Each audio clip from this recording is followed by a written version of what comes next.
But it's not about us today, Anthony. No. It's about Lil Jimmy Norton. Lil Jimmy Norton. What a night he had. We went to the HBO taping last night of Jim Norton's half-hour comedy special. Mm-hmm. And I guess it's going to air in August, Jimmy? They originally said June. Now it looks like August. We don't know exact dates. They keep changing. And really? And I don't even know where to begin. I guess we should begin by just telling everyone that wasn't there last night that Jimmy just destroyed. Absolutely destroyed. Yeah, when you see this, you're going to be floored. You just killed Jimmy. Thank you, and thank you guys for coming. I know it was like a late night and a pain in the ass. We wouldn't miss it. We wouldn't miss it. I missed that one. Yeah, of course. I mean, he was talking to me and you backstage like it was a chore. I'm like, are you insane? HBO taping? I mean, of course we're going to be here. You know, and I've seen Jimmy probably, I was trying to figure it out this morning, probably 100 times, Jimmy. Yeah. The rhythm and the pacing last night was the best I've ever seen. It was unbelievable. It was unbelievable. You stepped up to the plate and like A-Rod, you kicked ass last night. Like A-Rod, huh? Well, I pulled a little lad out of the street. 10 RBIs, 3 homers. Yeah, no, you just destroyed last night. Grand slam. And it was just a lot of fun to witness. And you know what? Another thing I got to say really fast, get it out of the way before we really start goofing, because there's a lot of stuff to goof about. The fans were just unbelievable last night. Amazing. I got to tell you guys, I mean, you just get it. You get the show. You just get it. Mm-hmm. You know, there are times when, it's time to be an asshole in a crowd setting. But you guys all knew how important it was for Jimmy last night, and you guys came to the plate too, man. I don't know how, because they are just a bunch of animals. It was a room full of animals that, for some reason, didn't just rip people's throats out like they normally do. Scream out shit in the middle of Jimmy's act during an HBO taping. I completely expected it. Really? I am surprised as hell that they didn't. I'm happy they didn't, but I can't figure out why they didn't. I thought there would be a couple guys that would have to be slapped real hard. Yeah, at least. But I'm telling you, everyone that went just knew this was different and this was really important, and you know. And they just came to the plate. They were great last night. They were phenomenal, man. And Kevin Brennan, who did the first show with me, who was really funny, was a little nervous before the show. He's like, "What kind of stuff are they going to yell?" I'm like, "Dude, they won't really yell. Well, they won't yell. They'll be fine." We got to go backwards a little bit. Yeah, Kevin taped his half-hour special before Jimmy, and technically in front of Jimmy's crowd. Yeah, you know, but he was the only comedian willing to do that, right? The rest of them were a little nervous. A lot of the other comedians, you know, were a little nervous to do their act in front of an O&A crowd. Yep. Kevin's like, screw it, I'll give it a shot or whatever. Yeah. And he did great. I love the guy. I've seen him at the Cellar many times. But he got some advice from you before the show, right? Well, he was just like worried, like, what if they yell? I'm like, dude, if they yell, just bite their fucking heads off. He's like, what kind of stuff might they yell at me? I'm like, he's like, is there, like, he was like worried that there's like these little radio terms. Right. He's like, well, is there like a trigger word? I'm like, dude, it's not the Manchurian Candidate. They're a bunch of psychos who enjoy the radio show. A trigger word. Trigger word. Yeah, can you imagine he's just doing a stupid bit and just happens to have the word shit dick in it or something? Oh, God.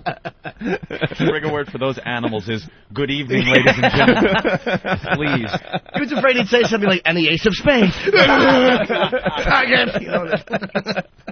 That's funny. That's the rain. Shut up. Poor guy's got to concentrate on his act, and he's backstage trying to figure out if there's any trigger words, that he's got to stay away from.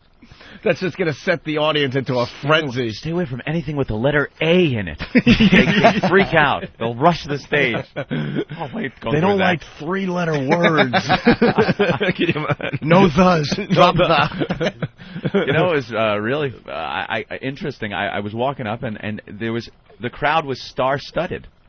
Did you notice some people? I'm looking around the room as we were walking to our seats and going, look, there's Pat from Moonachie. I was doing the same thing. And there's the EMT guys that don't like being called EMT guys. The EMT guys that are officially stalkers of this program. It's getting a little awkward with the EMT guys. I like the EMT guys. And they want to be called what? Medics. They want to be called medics. Yeah, they chastised Ben. Yeah. Ben introduced them as, hey, here are the EMT guys. And they're like, hey, we're not EMT guys. We're medics. Calling us EMT guys is like... And then they gave some kind of analogy that Ben couldn't quite understand, and he hurked and jerked, and off he went. Well, I never got an answer. Well, the EMT guys were sitting right behind Ben, right? Yeah. Yeah, and they're stalkers. I mean, because it's getting awkward. Every morning they're right outside the building, and we have to wave to them every morning. Yeah. They're not saving people anymore. Mm-hmm. They're making sure they're in front of the building. They know when we arrive, and we have to do the awkward wave, like, good to see you guys. It's like, hey, how you doing, guys? Right. Glad you could make it. No, I like the medics. Oh, they're all right. They're good guys. And then I'm looking around the room, and you're like, hey, look, there's tax cunts, and there's old gravy leg, there's little Connor's armpit, and like they're just star-studded message board people. Yeah, I love meeting the new message board guys, and you're like, oh, you're whatever, you know? You get all excited, like, oh, I know who you are. Read your posts? I was definitely taken back when I saw Pat from Menaki. Yeah. Pat was, and actually, not only that, but walking to dinner in between the two shows last night, the early and late show, we saw Pat from Munaki's van, and we had to take pictures with it. I swear. Dude, look, it's Pat's van, and there it is. It has Philbin on the side and all the WoW stickers. Are you a fan of this show? It's just certain things that are celebrity. You've said it in the past. If you put a grapefruit on television and then take it on tour, people will go, look, that's the grapefruit. I think that's an old Dana Carvey bit, actually. That it's I might just have, some kind of a celebrity thing might have picked on. up on when he said it. You know, you could just take anything on tour and it'll become famous. And people will want to check it out and get a picture next to it. So You're right. Pat's delivery van, I was like, dude, that's Pat's van. We had to take pictures. Do you know the one thing that I heard from the stage that was almost a heckle? It's got quiet for a second after the joke, and I hear... Oh, my God, yeah. Yeah, where's that Ben?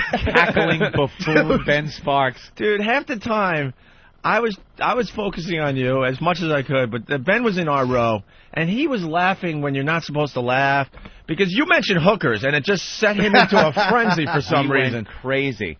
Yeah, it was your bit about, I guess, Rio? Rio. And, you know, how the hookers are legal there. Yes. And what is it, $3? Well, it's 3-to-1 exchange on the dollar. 3-to-1 exchange on the dollar. And then Jimmy goes, you know, Rio, or as I like to call it, Mecca. Right. And Ben just goes, it wasn't just my friend Jamie was with me, and I told him about Jim, and he'd never met Jim, never seen Jim. So as soon as he mentioned hookers, the two of us just started laughing our ass off. And then I look, and Jim looks right at me from the stage. Looked right at you and almost started laughing himself. The only time I almost lost my composure is when I heard Ben, all he wanted to talk about was your hog, and just started goofing on you. And look, Herky! Right. I just leave your act and go into just mocking Ben. It was so hard not to just herky and jerk and goof off. Well, you did herky on the second show. Yeah. Oh, that was the second show? Yeah, he did it on the first. Was it the first? Okay. That was funny. A little herky jerky for him. That was funny, though. You know, I've seen a lot of your act and, you know, the comedy stuff, but that's funny. Oh, thanks. And I was, you know, and I'm with a group of my friends, and then I got Earl in my row. By the way, Earl was mortified by certain things. Oh, was he there? But, man, that was funny. We were just laughing our asses off. Yeah, it was an unbelievable set. It really was. And you showed restraint, Jimmy. Because, like you said, how could you not go off on a tangent on but he knew damn well, if he would have gone that road, the audience would have gotten involved. But HBO would be jerky gravy leg. HBO would have been backstage like, what the hell did we get ourselves into? This is all inside stuff. I mean, the audience is laughing their balls off, but we can't throw this on HBO. I had to do stuff that could be left in. Like during the Late Show, there's one point where I do a bit of the military, and I'm in the car with the soldier, so I threw in a little Pat from Munaki laugh, which the crowd loved, but that can stay in because people at home are like, all right, they enjoyed his little laugh. All right, whatever. It's not too inside. Right. But yeah, you definitely showed restraint. Pat almost got a standing ovation during that one. I know. He actually waved a little to the crowd. Yeah, that's me. That's me. He's doing me. Tip this insulin. I'm even hooked on the Pat now, man. I'm trying to imitate him.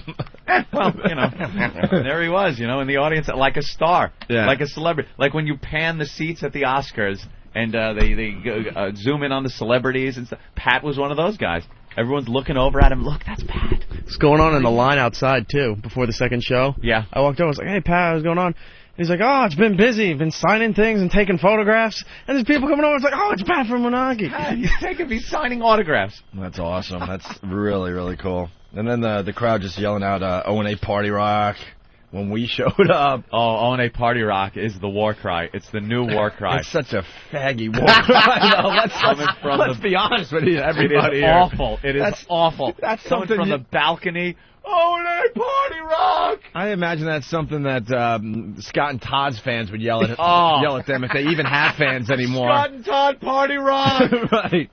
Oh, just a horrible war cry. I hope people realize that we're mocking something. We don't know what, but we're mocking it with that whole O&A party rock. We're not dressed like guys that should be yelled at with that. No. O&A party rock, indeed. Man. I'm trying to... I mean, there's a whole list of things to get to here. Standing ovation when Jim walks out. Yeah, I mean, did you expect that? No. I mean, I knew that they'd give me a nice hand, but that was kind of overwhelming. Sometimes you get a couple of rows or, some of the crowd will stand up. Yeah. If they're really fans of the comic that gets up there and stuff, but the entire audience stood up.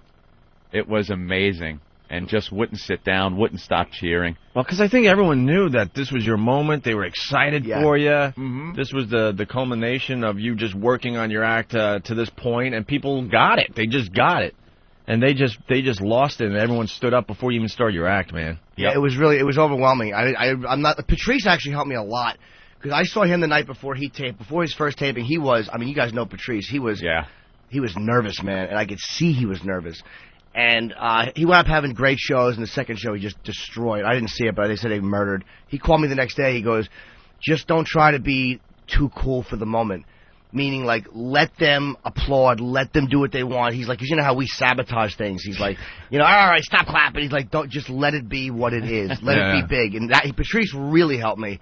Like, I was self-conscious. We all have low self-esteem, and they're all applauding for me. And I'm like, how do you make this stop immediately? Stop, this is uncomfortable. Oh, my God. But I'm not worthy of this. Oh, dude, it's like they're just loving you, and they're telling you that. It's like, how do you accept that? It's really, really dude, weird. you handled it perfect. You just took it all in. It was nice, man. What were you thinking just before you hit the stage? I mean, this was it, bro. I mean, the cameras are rolling, I hope my breathing is okay. I hope I can breathe. Really? Yeah, because I get this thing where, like, when I still have it kind of where I can't take a full breath. I can breathe, but I can't take a deep breath because I'm tense. Now, what do you start thinking? What if I just pass out up there? What if I can't breathe? Oh, jeez. Because you get beyond where I'm not afraid of bombing anymore necessarily. It's like, what if I can't breathe? What if I pass out? It's all this like hypochondriac stuff that you start to get afraid of. But it was overwhelming, man. It was amazing, and it was like emotional. It was like these guys are the greatest. It was just I looked out at you guys. I was happy to see you guys there.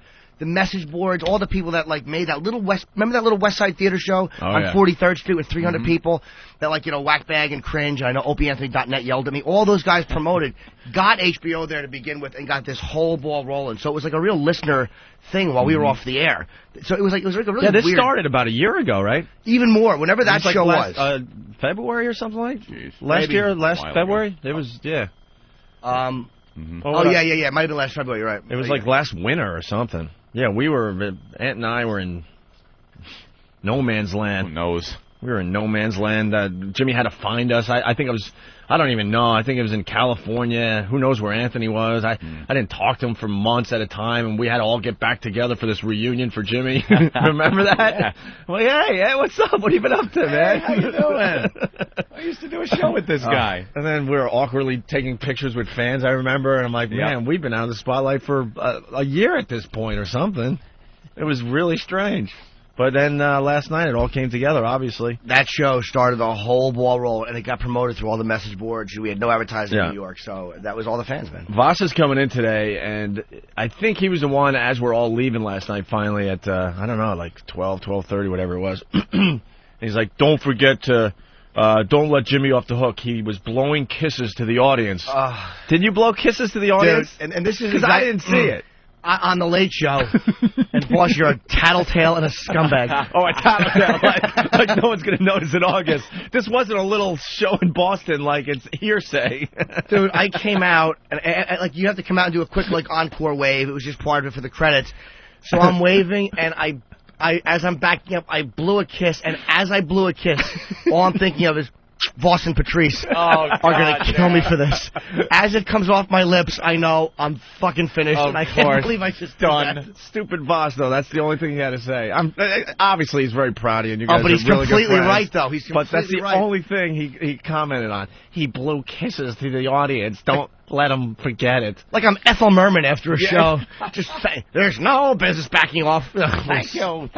And when Voss said that, I thought to myself, oh, good. I'm off the hook. Because when you mentioned us, which was awesome, and of course, what can I say about that?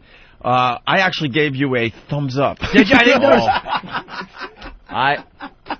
I'm like, I mean, for the people that weren't there, Jimmy, you know, we were sitting in the audience, and Jimmy gave us props, and the cameras, you know, obviously the big moment, because I saw the lights going up in the theater. I'm like, hey, why are the lights on us? Like, all of a sudden, right over us, the lights start coming up. I'm like, here it comes. So here comes the acknowledgement or whatever from the stage, and Jimmy mentions us. We get a really nice reaction. Thanks to everyone there for that. And I didn't know what to do. I'm looking at Jimmy. Jimmy says, stand up. So all of a sudden, I stand up, and I just go. You gave him a big thumbs up. Yeah. I got to be honest with you. I looked up, and my arm went out, and I was just ready to put my thumb up. Oh, were you? But I held back and gave him the point. I just pointed at him with my pointer finger and went, no, you, Jimmy. I'm like, you know, you. It's about you. Because what are you doing that? I know, it's very awkward. You want to just wave, but it's too faggy. You just go, hi. Kind of turned around, waved to the crowd a little bit. They were giving us a lot of, I did the old Broadway bow. And then I did the Queen wave. You did the Queen wave? Yeah, for the people in the balcony, I just did the Queen wave. Kind of shook your hand back and forth a little bit? Yeah, slightly. But yeah, that was a little weird. But I gave the thumbs up like, hey. God. Give him the Fonzie. I didn't even notice, dude. I'm sure I'll see it today when I watch the DVDs. Oh, yeah. God. It'd be awful.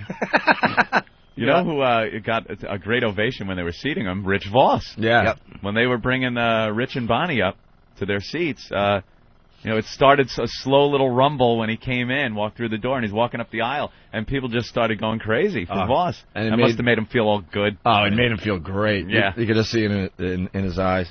Dopes. What are you making Voss feel good for? And then I don't want to give away too much of the material, but the Terry Schiavo, Pat O'Brien thing killed. Oh, yeah, I had to do that. How else are you ever going to do that? And that was, like, more inside for the fans. But, absolutely, yeah. That was one of those things where the crowd just went crazy, man. Jimmy has one of the best bits on Terry Schiavo. Yep. I think he actually did it on the air, matter of fact. I probably where it was born, actually, was on the air. Somebody just threw out on the radio. You did it on the air. It's one of the best, looks at that whole situation. And then you threw in the Pat O'Brien sex tapes, some of the famous lines from the sex tapes. And the people just lost their minds. That's probably my favorite moment from the show is the Pat O'Brien lines. Yeah. Something just for the fan. People in Middle America will watch and go, what do you mean you're so fucking hot? What does that mean? But whatever. Right. Jimmy Danza took a few applause breaks during the show. People are saying, Jimmy Danza. Yeah, amazing. Just people going crazy. And you didn't want to step on the applause because it's your instinct as a comic because, you just want to barrel through, but it's like you just got to be in the moment. Just hold it. Yeah. And the tagline, it was like, you just got to do that. You can't just go, and stop them from clapping. I was just happy they were Shut up. Yeah. Stop clapping. Because then they might just go, all right, well, fuck off. We'll just kind of sit here, stupid. Yeah. They'll show me who's boss. Stare back at you, idiot. And then when you came out for the encore or whatever, the encore, what was that called? Like an encore? Just a quick wave. Call. You come in for 5 seconds, curtain call. Curtain call, and then Jimmy came back to another standing ovation, and then you leave. What were you thinking after the first show? Oh, thank God that's done. Now one more to go. One more. Thank God that went well. Because now there's no pressure for the Late Show. Yeah, that's what we were all saying backstage. Everyone was telling you, Jimmy, man, that you could pretty much coast on the second one now and have fun up there because the first one just destroyed. Well, they both destroyed in the end. Big Rich is saying we went crazy about the Voss thing. We were exploding in laughter because Voss was seated all the way in the back of the theater, and you guys had great seats. It was funny that Voss was walking in. And he just kept walking upstairs. He kept going higher and higher. He was like in the nosebleed seats. He had the worst seats in the theater. Oh, God. We just don't take care of each other. Because remember when Voss had his big moment at the Donald Trump roast, and he invites Anthony and I, and we're thinking, wow, Voss has got a lot of heat these days. Yeah. He's going to be one of the guys, roasting Donald Trump. We have to have good seats. Of course. We had the worst seats in the house. Voss. We actually had to find an elevator. We were the only table that had to find an elevator at the Donald Trump to watch the roast. Behind that TV monitor up on the top. Oh. I finally got my pictures printed out. Actually, the pictures I gave you yesterday. I finally got them off my digital camera, and there's a picture of Anthony and I's seats at the Donald Trump roast. I got to get that online. It's hilarious. You can't even make out Donald Trump in the distance. You can't even make him out. So, all right, why don't we take a quick break? When we come back, we'll go right to the phones because a lot of people want to congratulate Jimmy there. Sure. On the HBO taping last night. And we got to get to some other things. Oh, my God, there's just so much. I'm trying to... Like sleep? Well, yeah. Oh, that's later. Yeah. All right. Yeah, we got to get into the Ricky thing, I guess. The whole gang. He's supposed to do his report today. He's got a report on sarcasm. On And also, I guess they shaved his mustache last night because he was really drunk. I heard there was just a wing ding going on here last night. Dude. There was some kind of shindig. Well, I got into the office at, I don't know, 8:15, whatever, and Danny was just waking up. On the couch I usually sit on. Who's that chick? That's Donkey Sausage. Donkey Sausage making out with Ricky? Making out with Ricky? No, wow. That's a fake kiss. You can tell by Ricky's lips. Are you sure? Yeah, positive. How could you tell by Ricky's lips? Why? It doesn't look professional like you would think he would be kissing? You could tell, dude. He's not even attempting to soften up or anything. Well, there. we'll hear the story. And then look at Dan. Jesus Christ, you bunch of drunks. Yeah, it was like a slumber party here. Steve called me and goes, "You're not going to believe this. The office stinks. Danny slept here with his shoes off." Oh, no. So I opened the windows and kick him off the sofa. Yeah, they all slept here. It was a slumber party. Derek slept here. Ricky. Slumber party. Yeah. Great. There's photo evidence of things that were going on. Yeah. Right. And I get a message from Nathaniel the other night. Like, I'm so panic-stricken about this. He's like, "Hey, it's Nathaniel. We got tickets. You think you could do something so we don't have to wait in line? Get the interns wanting VIP treatment on the way in. They're all partying and drunk. It's a fucking madhouse." And I'm sure that was top priority on your thing Absolutely. to do. I almost threw the phone, but then I'm like, I have to save this just so we can get it onto... Oh, you got it? Oh, of course we do. Of course. Oh, we got it here. We have it right here? Yeah. Oh, my God. I got to listen to this. And then we got Ricky decided to record himself when he came back here. And, right. we have tons of good stuff. Very good. Want to hear it. Okay, we'll get to this after the break because it's good stuff. Ben, really fast. What was up with the Master Poe thing? Eric, what was that again? I don't... Well, Eric saw it, and... Well, Eric did a great job. He gave me a bunch of bullet points here about Jim Norton's HBO tapings last night, and one of the things in the first taping, Master Poe taking photos with audience members and discussing the aspects of the show, points Ben out to fans when obviously he didn't want to be noticed. Ben wants to be noticed the least on this whole. I was with a group of my friends. There was a group of us, so I brought a bunch of my friends, and we were all sitting there, and then they had the 4 seats next to us for you guys. And Poe, I don't remember, because Eric was sitting behind us, and I'm talking to one of my friends who was getting harassed by one of the listeners, took a photo of him and was harassing my friend, who then decided that he thought he was going to kick his ass, so I had to, calm him down that these are just the wackos that, we deal with. Wow. And then Poe, decided to announce where I was sitting, and Eric, I was like, oh. So what? I don't even really remember. Poe was sitting at the end of the row that I was in, and until you guys came in and some other seats they had reserved, they had seat fillers. Yeah. They were students from NYU. 2 seats behind us were filled by the seat fillers, and leaning over, and one guy recognizes Poe. And he goes, "Oh, my God, that's Master Poe." And these 2 guys are freaking out. They're like, "Oh, my God, Poe." Poe goes, "Yes, gentlemen, how are you?" And he's shaking hands, right? He does Master Poe well. That's pretty good. So he's shaking everyone, by the way, everyone here has their Poe impression. Everyone does them. Everybody in this building does a Poe impression. So he's shaking hands and everything, and the guy's like, "I gotta get a picture." Sure. So they lean up in the row there, and they're punching fists, taking the photos. And the 2 guys are just talking about the show. "You're incredible. The show's great. It sounded better than it was at NEW, blah, blah." "Oh, yeah. Well, those guys they're really, they're just outstanding. They're professionals. They really polish their craft and all this, right?"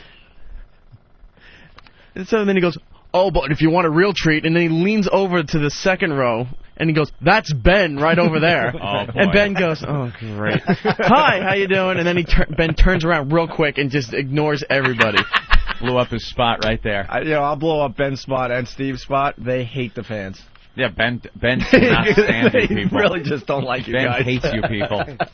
So does Steve. Yeah. Steve and Ben can't be bothered. I just want to be left alone. I don't want to talk to anybody. Steve hates the fans so much he didn't even show last night.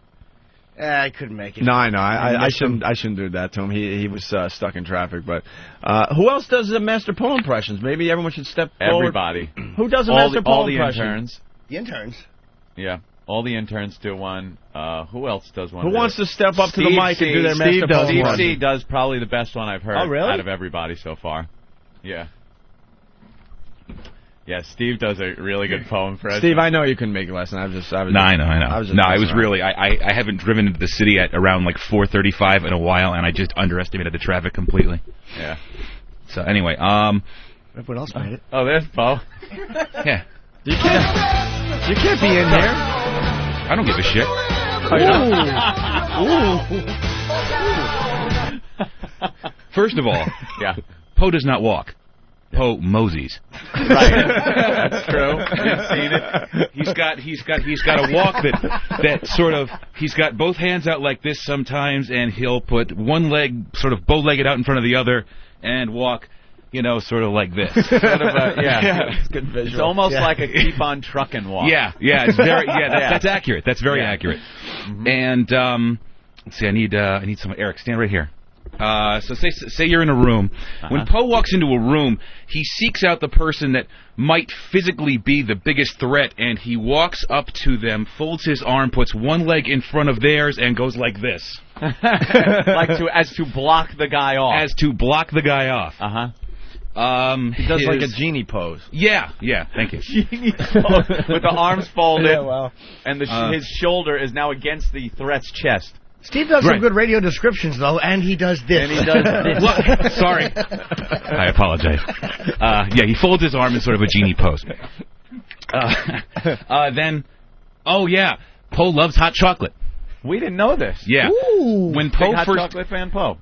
Yeah. When Poe first got here, he was enamored with the hot chocolate so much that he described it as phenomenal. Gentlemen, you had that hot chocolate yet? The hot chocolate here is phenomenal. Let me get you some. So when every guest. So the guests are all treated to a warm cup of hot chocolate. Let's see. The hot chocolate. There's this. Walking into a room. Oh well, the greeting that most people get is the fists together, right, and the us. So when I don't know what the fuck that means. What is that? I don't know. It's what? It's a respect term. Oh, it's a respect term? Okay. Yeah. I see him doing it every once in a while. I don't really know what it means. I think it's a martial arts So the fist in front of him, and then he just bends slightly forward. Yes. All right. All right. Now give me an answer to this. All right. Poe, thanks, man. I'll see you. Yes, Anthony. I'll see you Monday. Anthony, have a good weekend. Anthony. That is like a great Poe voice, man. That's really he gives the fist. And, have a good weekend, gentlemen. There's the there's one. I'm missing something. I am missing something. Yeah, it's gonna be your teeth in a second. Look at No, he's not gonna do it. He's giggling. Look at him. He's enjoying this because I studied this. O&A Party Rock. That's O&A Party Rock. O&A Party Rock. Oh, what am I missing? Battle cry of last night. Shows karate movies now, but that's not really an impression. Walks in. He's always training. Oh, he's always training Mars in the other room. He's always showing Mars how to do a death grip on somebody. Marcelino, allow me to show you this new takedown move I have perfected in one night. You could kill somebody with this paperclip. Allow me to show you how to defend yourself against a nun with a frying pan with this paperclip. The most innocuous of threats apparently can be dissolved with a piece of paper folded in three. Yeah, he was telling us that one. You can kill someone with a piece Certainly of wouldn't paper. challenge him on it. And that's the mosey, the talk, the. You got it down pretty good, Steve. Yeah, you know what? It's just he's a very that's it. The Buddha laugh. Poe laughs like a wise old Buddha sensei, like a ha ha ha ha ha ha ha ha. That's how Poe laughs. You can hear it across the room. Yeah. When Poe's amused by something, it's ha ha ha, silly human. Very good. And that's how. And that's Steve. that's Poe. Very, very good. You've studied. Yes. You enjoy that. Now I'm looking forward to seeing what Poe does when he punches a change purse stomach. Poe loves me. Of course. Who doesn't love cuddly bear like Steve? And there they go. Master Poe and the best of friends. And the Impressionist. All right, we should take a break. We'll go right to the phone and see what people have to add to the show last night, okay? Yeah. All righty. I think I fell asleep for a minute there. Did you really? The break. Yeah, I leaned back in my chair. My eyes shut. We got a lot of energy though so far. Yeah, hopefully we can keep it. It's just a weird day for the show. It's a very very happy day for everybody. Of course. But yesterday was kind of a long day, Yep.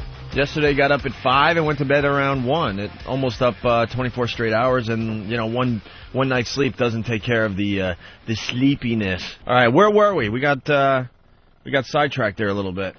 Oh, we were gonna go right to all over the place. We're gonna go right to the phones, right? Yeah. All right. Let's say hi to Dennis in Jersey, who actually has been waiting to talk to Jimmy for an hour and a half. Are you kidding? Dennis, what's up? Hey, guys. Hey, man. Hi, Dennis. Hello. Hi, Angel Eyes. I just want to tell you that you were awesome. It was the 16th time I've seen you. Wow. And I just want to tell you, I'm a comic in Jersey. I've been doing it 7 months. And it was the equivalent of seeing the Beatles on Ed Sullivan last night. On who? The Beatles on Ed Sullivan. Oh, thanks. Did he say Al Sullivan? Yeah, well, I've been watching you that much. I can't get my thin bird lips to get words out.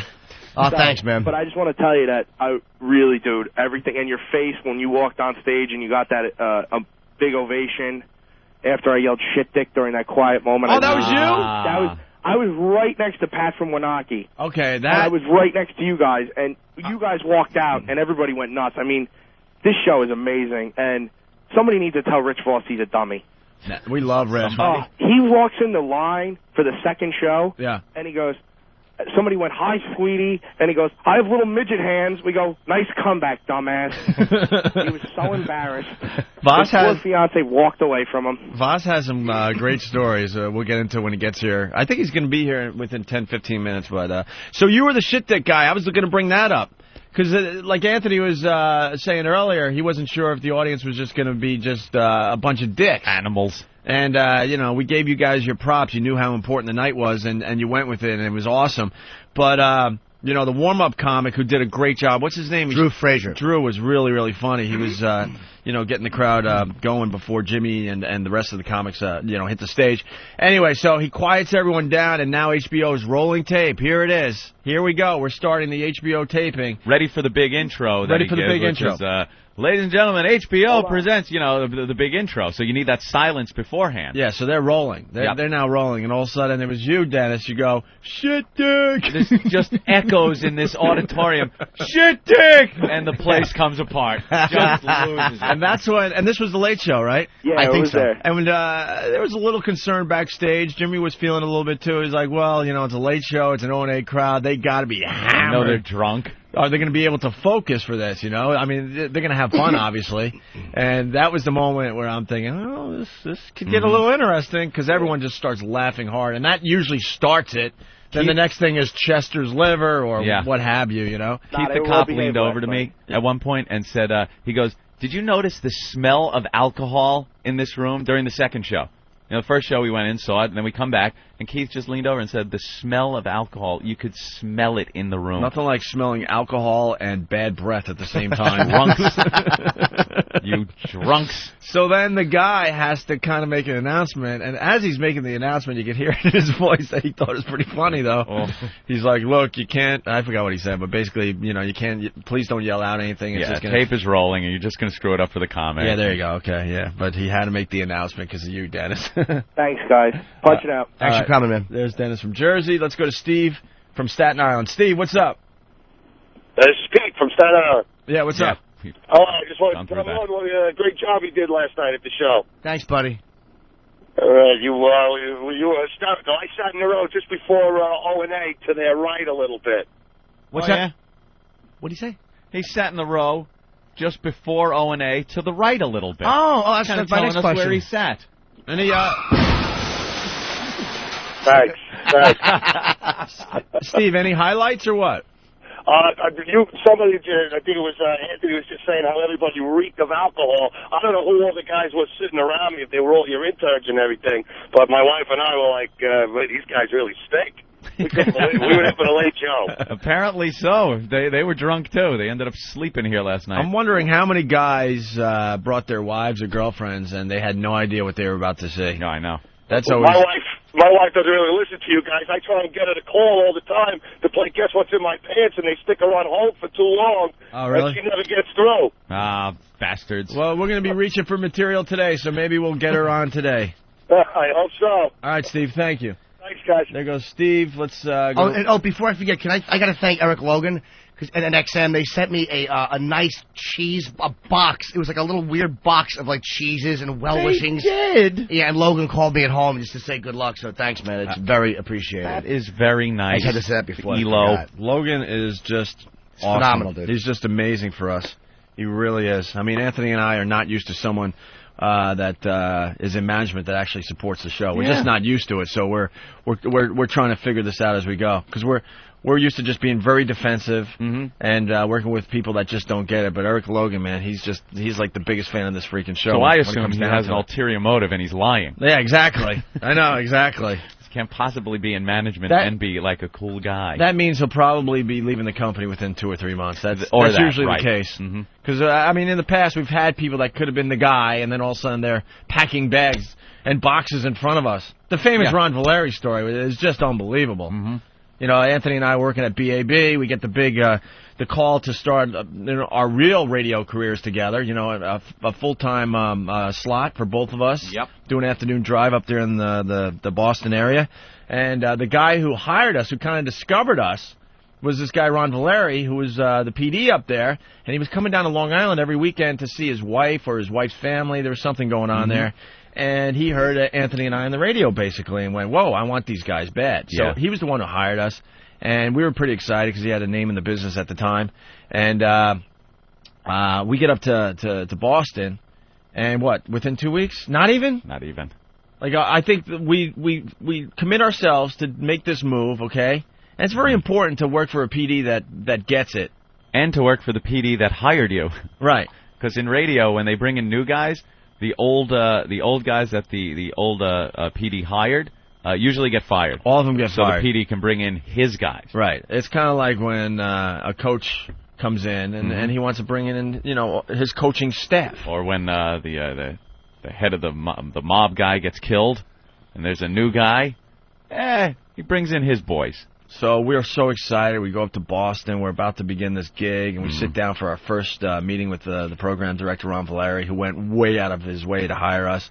We're in his office, and we notice his office is a little stark. Yeah. And there's boxes around. There's boxes all over the place. And, you know, he was pretty much telling us, you know, welcome to Boston, welcome to the station. You're going to love it here. And he's just kind of casually, like, taking things off his wall and starting to throw them in his boxes. Yeah, like, what's going on? And it turns out he got hired to be a program director here in New York City. Yeah, so he was leaving. He was leaving. And that's when they hired Dave Dickless. From the middle of fucking nowhere, who just never got it. Just never got it. Yeah. So. Wow, where'd that come from? Oh, yeah, Elo. Oh, yeah, so Elo gave you the basket. Yeah. I'm sorry, Jimmy. No, dude, I just wanted to thank him. It was just fantastic to get that call, and it was just really, really supportive. Very nice of him. Yeah, it was great. Right. Let's go to Mario in Brooklyn. Mario? What's up, guys? Hey. Jimmy, you ripped it last night. Thanks, Mario, it was very much. Excellent. I don't know how you speak so eloquently and talk about Terry Schiavo, but you think that stuff would make the HBO special? Well, I don't know how much of the final. I mean, HBO obviously has final say, but they give the comedians quite a bit of freedom on what set we want to use, on what we want to cut out. Because I have to cut like 10 to 12 minutes out of each set because it's got to be 25 minutes, 27 minutes. So as far as Opie was just talking about, how many girlfriends had no idea what to expect. I had to give my girl a warning as far as Jimmy's cancer jokes. So, because her mom is suffering for cancer right now, so oh boy, I had to lay that in just as a warning.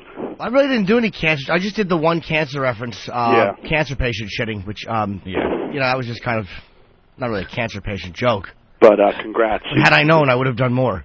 Yeah, I hope thanks, buddy. The Terry Schiavo material is, I mean, so harsh.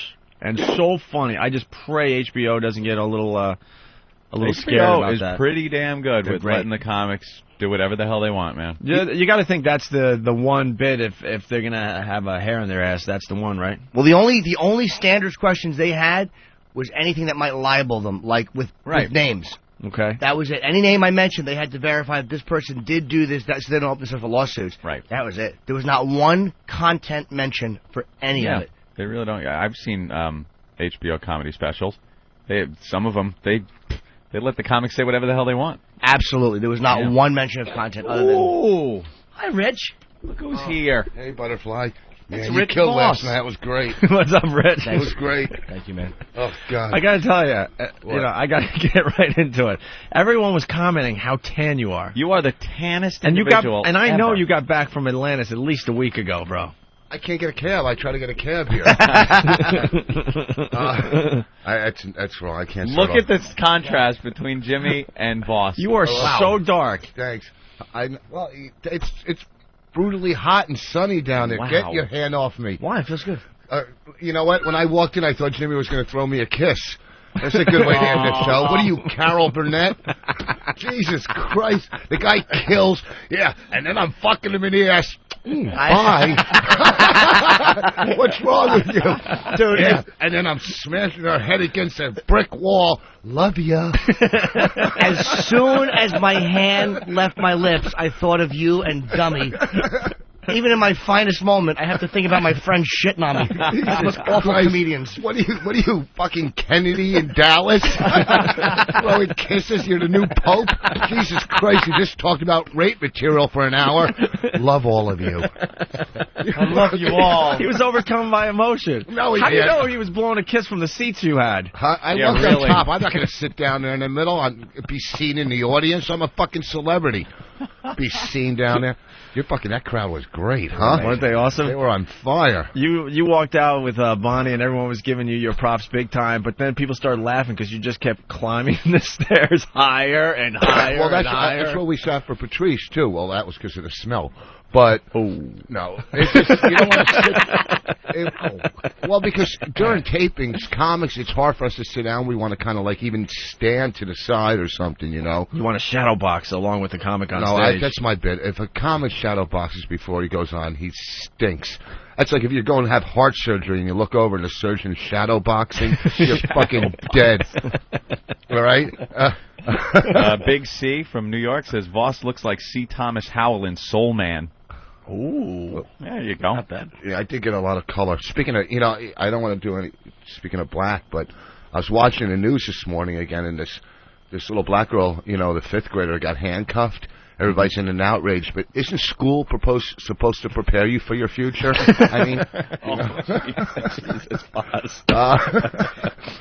you recovered from going, isn't school proposed to? I know. That's a good joke. You can recover from that. I know. Nice I woke up late because my dumb phone, I have an alarm on my phone, but I forgot last night I set it on vibrate, but I didn't hear it in my ass.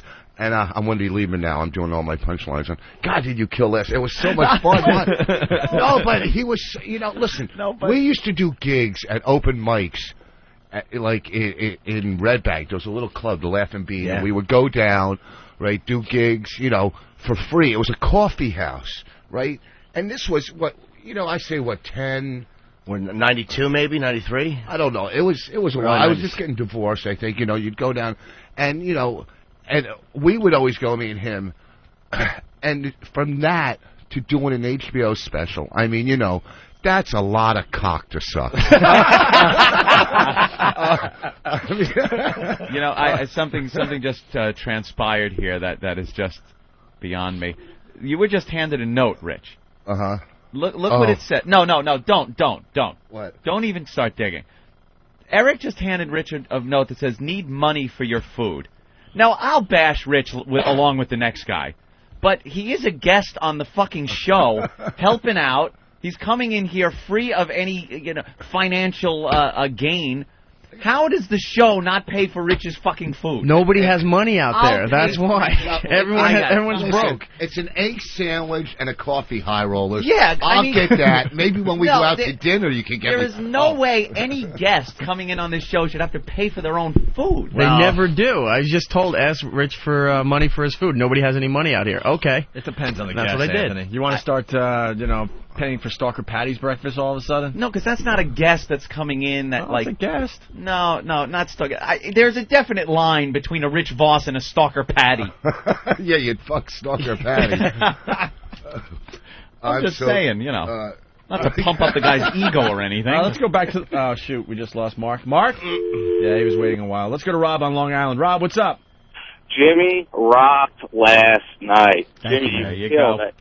I felt like a grandparent watching his retarded kid graduate college. It was just like, it was phenomenal. It was just like, your timing was great, man. Congratulations. Thank you, man, very much. I hope the audience took care of you. They were phenomenal, dude. I could not have asked for better crowds either show, so thank you.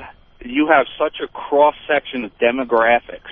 I swear to God, there was people, all walks of life sitting there, and I was sitting between two of them, but It's my own fault for bringing one of them along with me. All walks of life. Idiots and retards. All walks. Brain Rapists dead and murderers. Brain dead and comatose. What was the highlight for you? Definitely, I'm looking forward to the next hurricane coming up. Oh, yeah. That was very funny. That was a really good bit. Jimmy gave a couple little clues to my future, I would say there. All right. But the porno thing at the end was great, too. Cool. Talking about the black porno guy. Oh, Lex Steele, yeah, man. Oh, my God, I was howling. My jaw had to relax for like a half hour after that show because it was just so tight from laughing. Thank you, Angel. All right, Rob. Kevin Rock, too. Yeah, well, I like Kevin a lot. Brennan's great, man. They told us that we couldn't sit in the audience for his half hour. I was bummed. I really wanted to be in the crowd for that. They were just a little nervous because... I thought it would be cool. I thought we shouldn't, because the crowd, you didn't want to put any attention on. Might have got a little rowdy, yeah. Yeah, let the comic do his shtick. Do you know what stupid Patrice said last night? What Jason? I go, how can Patrice didn't come? Jason said, well, Patrice felt that it was your night. He didn't want to take attention away from you because he draws so much attention. I go, that's self-centered douchebag. What was he going to do? Climb the Skirball Theater with a blonde on his shoulder? He didn't want to take attention from him. He'd look good chained up on that stage, wouldn't he? Jesus. Don't take pictures of him. I talked to Jason and I said because I was kind of because Patrice is the one who relaxed me when I was so and Patrice I just did said he rub your belly and go come on. But I was kind of hoping he would come. It was all right. I'm a comic. I know how it is. You're like, yeah, fuck it. I'll see. Whatever. We don't care. It's what we are as comedians. He had some glass dildos to buy somewhere. Exactly. Yeah, he had to dehumanize some poor immigrant for $3. Let's go to Joyce in New York. Joyce. Hey, good morning, everybody. Hey, Joyce. How are you? Yeah. Jimmy, I have to tell you, when the light went on and you came on and walked in, before your bald head made an appearance, I jumped up and screamed, and everybody else stood up, and it was just a wonderful show. A night of love. It really was. It was like was. You follow a comic from their beginnings. You see them come on an HBO special, and you think, my God, your friend has arrived. Thank you very much. It was wonderful. And you two rock stars walking in there, commanding everybody's attention. Opie and Anthony. It wasn't our night. Well, it wasn't. It was very nice to have the audience It was respond great. like that. We almost didn't get to see Jimmy because when they let us in to see Kevin Brennan, they told us we couldn't stay for Jimmy.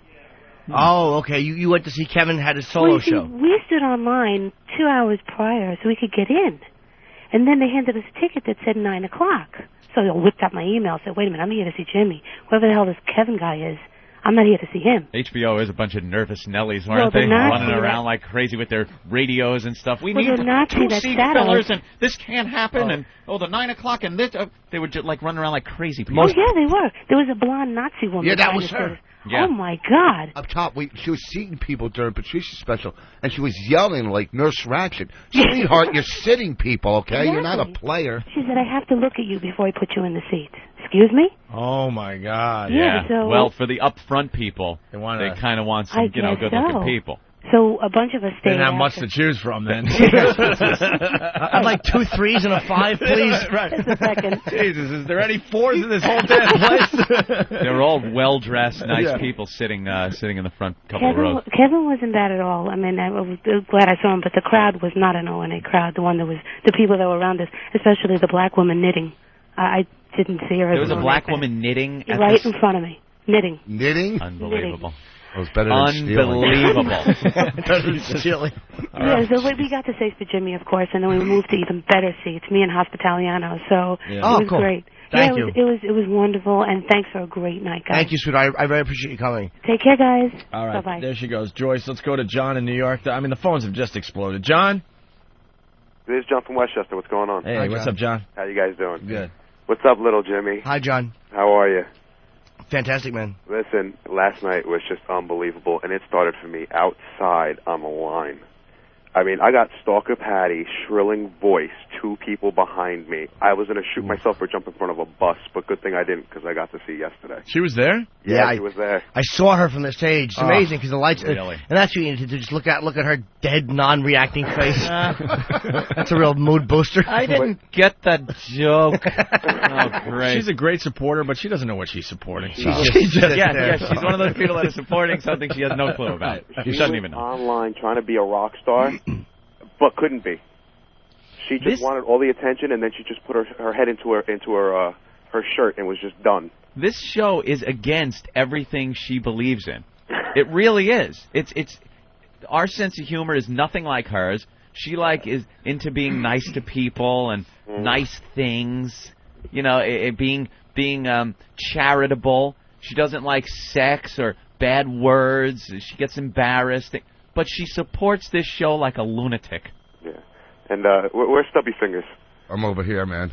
Seeing you pace outside that line looking for attention last night was the I didn't look funniest for thing. attention. First of all, You're working the line, Rich. First of all, the difference is you were standing on line. That's one. Second of all, I just walked in. But that is kind of funny because I did walk past the line going O&A stink just to get their attention. All right? You know, you're walking with a hot broad. You know, you want those mutants to look at you, you know? And Bonnie was looking good last night. Certainly was. She was very funny in the green room, too, oh, man. Yeah. She was killing you. But hey, Rich, how come you left the room right before the set was over?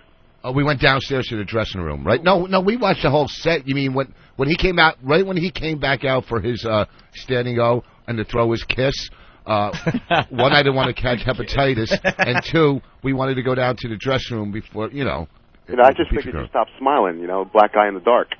Oh, you know what? You start off with such a good call. What can you do? All right, go to a message board and kill yourself. You guys, O&A, you guys are rock stars, man. I was right across from you guys on the lower balcony. Okay. I was the first retard screaming, O&A Party Rock! O&A Party Rock. I heard it from the balcony. O&A Party Rock! All right, boys. Listen, have a great show. All Jimmy, right. you rock. I can't wait to see you again. Thank you, mister. You know, you're so lucky that, and you were even saying this, that this was taped in New York. Can you imagine how horrible that would have been if it was L.A.? I thought of that, too. Like, I would love the only other place I would have found acceptable, obviously Boston, Philadelphia, Cleveland would have been, I mean, any of those cities, but New York, they could have done this in L.A., or another city. Too cool for the room people Dude. in there. Don't get it. Bunch of industry dummies just sitting there. How awful that would have been. I didn't want industry people there, too, because they don't laugh. They just sit there and they suck. Well, if you have to do that, next time we just rent Greyhound buses and just ship these psychopaths out there. Exactly. Stalker Patty, what's up? Hey, I want to congratulate Jimmy. He did a stellar job. Thank you, Patty. You are awesome. A nice little box of Godiva will go your way. Oh, thank you. Stellar performance, and you did such a great job. That's all I wanted to say. Patty, you actually get the jokes and everything? Yeah, I do. I laugh and everything. Sure, I get the show. You don't find it maybe a little mean-spirited for your taste? Yeah, you know, but it's the show. You know, I laugh. Hey, I had such a great time yesterday. I was hanging out with a couple of people afterwards and whatever. Socializing. You were socializing? Yes, I was. Did anyone finger you? No, I didn't feel anything. If anybody did, I wouldn't know about it. Ooh. And where are you getting all this free chocolate from? Well, sometimes we have write-offs, and then, you know, if it's someone's birthday, I'll buy something for them, you know, and I get a discount, a really big discount in the store, you know, so it's really awesome. A lot of my gifts come from the store. I got my... That's 95% of my Christmas shopping. I got my chocolate hookup on Columbus Avenue. One of your fellow... I know him. What's his name? His name is Michael Chocolate or Chocolate Michael. I've only met him like twice in my life. He never comes in. I walked in to get some... The only time I hear from him is to call for my manager. Nah, he's a good guy, man. He hooks me up. He's my chocolate connection. Yeah, I know. He gives me his 50% discount. Yeah, that's cool. Well, family and friends. All right. Where are you calling from? Oh, I'm sitting here looking into my cup of coffee at the Brooklyn Diner. Oh. Are you getting recognized at the Brooklyn Diner today? No. No? Do you? No. You ever get recognized at the Brooklyn Diner? Not really. Does she have a cell Nobody phone really now? comes up to me. Why? Calling card. Patty, you have a cell phone? Yeah, I do. How did you get your whole life together? She slapped her life things together. just fall into place. That's all. For the new listeners, I have to tell you, for the new listeners out there, Stalker Patty was a complete mess. I mean, you think she's a complete mess now, but no, she was a complete and total wreck a couple of years back. Just about homeless. No, it got to a point where she was homeless, she was living living at in the radio studio. station. She had not a possession to her person. She was living under the stairs with a stuffed rabbit. Yeah, that's all she had. On a cum-stained mattress that just happened to be there for some reason. Under the stairs. Or a couch or something that was just awful. And she slapped her life together. I think the 2 years that we were off the air, she spent getting her life together because she wasn't able to obsess about the show. Now she's got a MiFi, a cell phone. Good paying job. Job at Godiva. Yeah, very good, Patty. Very proud of you. Thank you. All right, Patty. Okay, have a great day. All right, there she goes, Stalker Patty. And the goal of the show, by the way, is to get her to lose all of those. Oh, absolutely. Of course. That isn't even a question in my mind. To have her destitute again. That is what we want. Lose her job. Mark in Jersey, what's up? Hey, guys, how you doing? Pretty good. Jimmy, great show last night. Oh, thank you, man, very much. Hey, I come in, and I'm sitting behind 6 Asian girls. They were students at the school. They'd never heard of you before. So they're asking me what kind of comic you are, and I said, well, he's real clean, you know, he's a great comic, he's real nice. And as soon as you came out, not 10 minutes into your act, you're talking about banging Terry Schiavo. Good. Outstanding job, guys. Great Thank job. you. All right. Did they stay? All right. Doughboy from Whackbag. Doughboy, what's up? What's going on, guys? Hey, man. First of all, I just wanted to say that I was sitting in the front row, and that fat beast kicked me out and moved me back to the third row, the front row of actually cushy seats. You weren't attractive enough? No, I'm a fat guy in a suit. It just doesn't work that way. Wait a minute, sweetie, what show were you at? I was at the second show. Oh, why'd they move you? Because I'm a fat guy in a suit. Yeah, but they only moved you to the third row. That's not bad. Yeah. Some people were moved right out of the theater. They were told to go see a movie. She's like, yeah, you can go take a seat down front. It's fine. No problem. So I sit down there, and then she walks up. She's like, I didn't tell you could sit here. I just wanted to, like, shit on her. Oh, that's awful. Yeah, she was scary. They run a tight ship over there at HBO. They're amazing. Tight ship. But I didn't know that. I mean, I want messes in the front for my shows. That's messes. It's going to be the attractive people, the model-looking people with the suits. Yeah. That way when they do that camera shot, because I saw the camera behind Jimmy a couple of times, and they get that shot where you see the comic from the back, and then you can see the audience a little bit. They want, good-looking people. Well, I just wanted to congratulate you, sir. Thanks very much, man. Show. Thank you, buddy. Adios, man. All right. And one more before we break here. Todd, what's up? Hey, what's going on, guys? Hey. I just wanted to send out a big fat live fuck you to Frank from down in South Jersey. The motherfucker decided to make a left-hand turn into my truck on the way into the show. I fucking missed it. I couldn't get in there. I had my girlfriend. She was all pumped, ready to go. And we sat there and couldn't get in the fucking show because the guy sucks.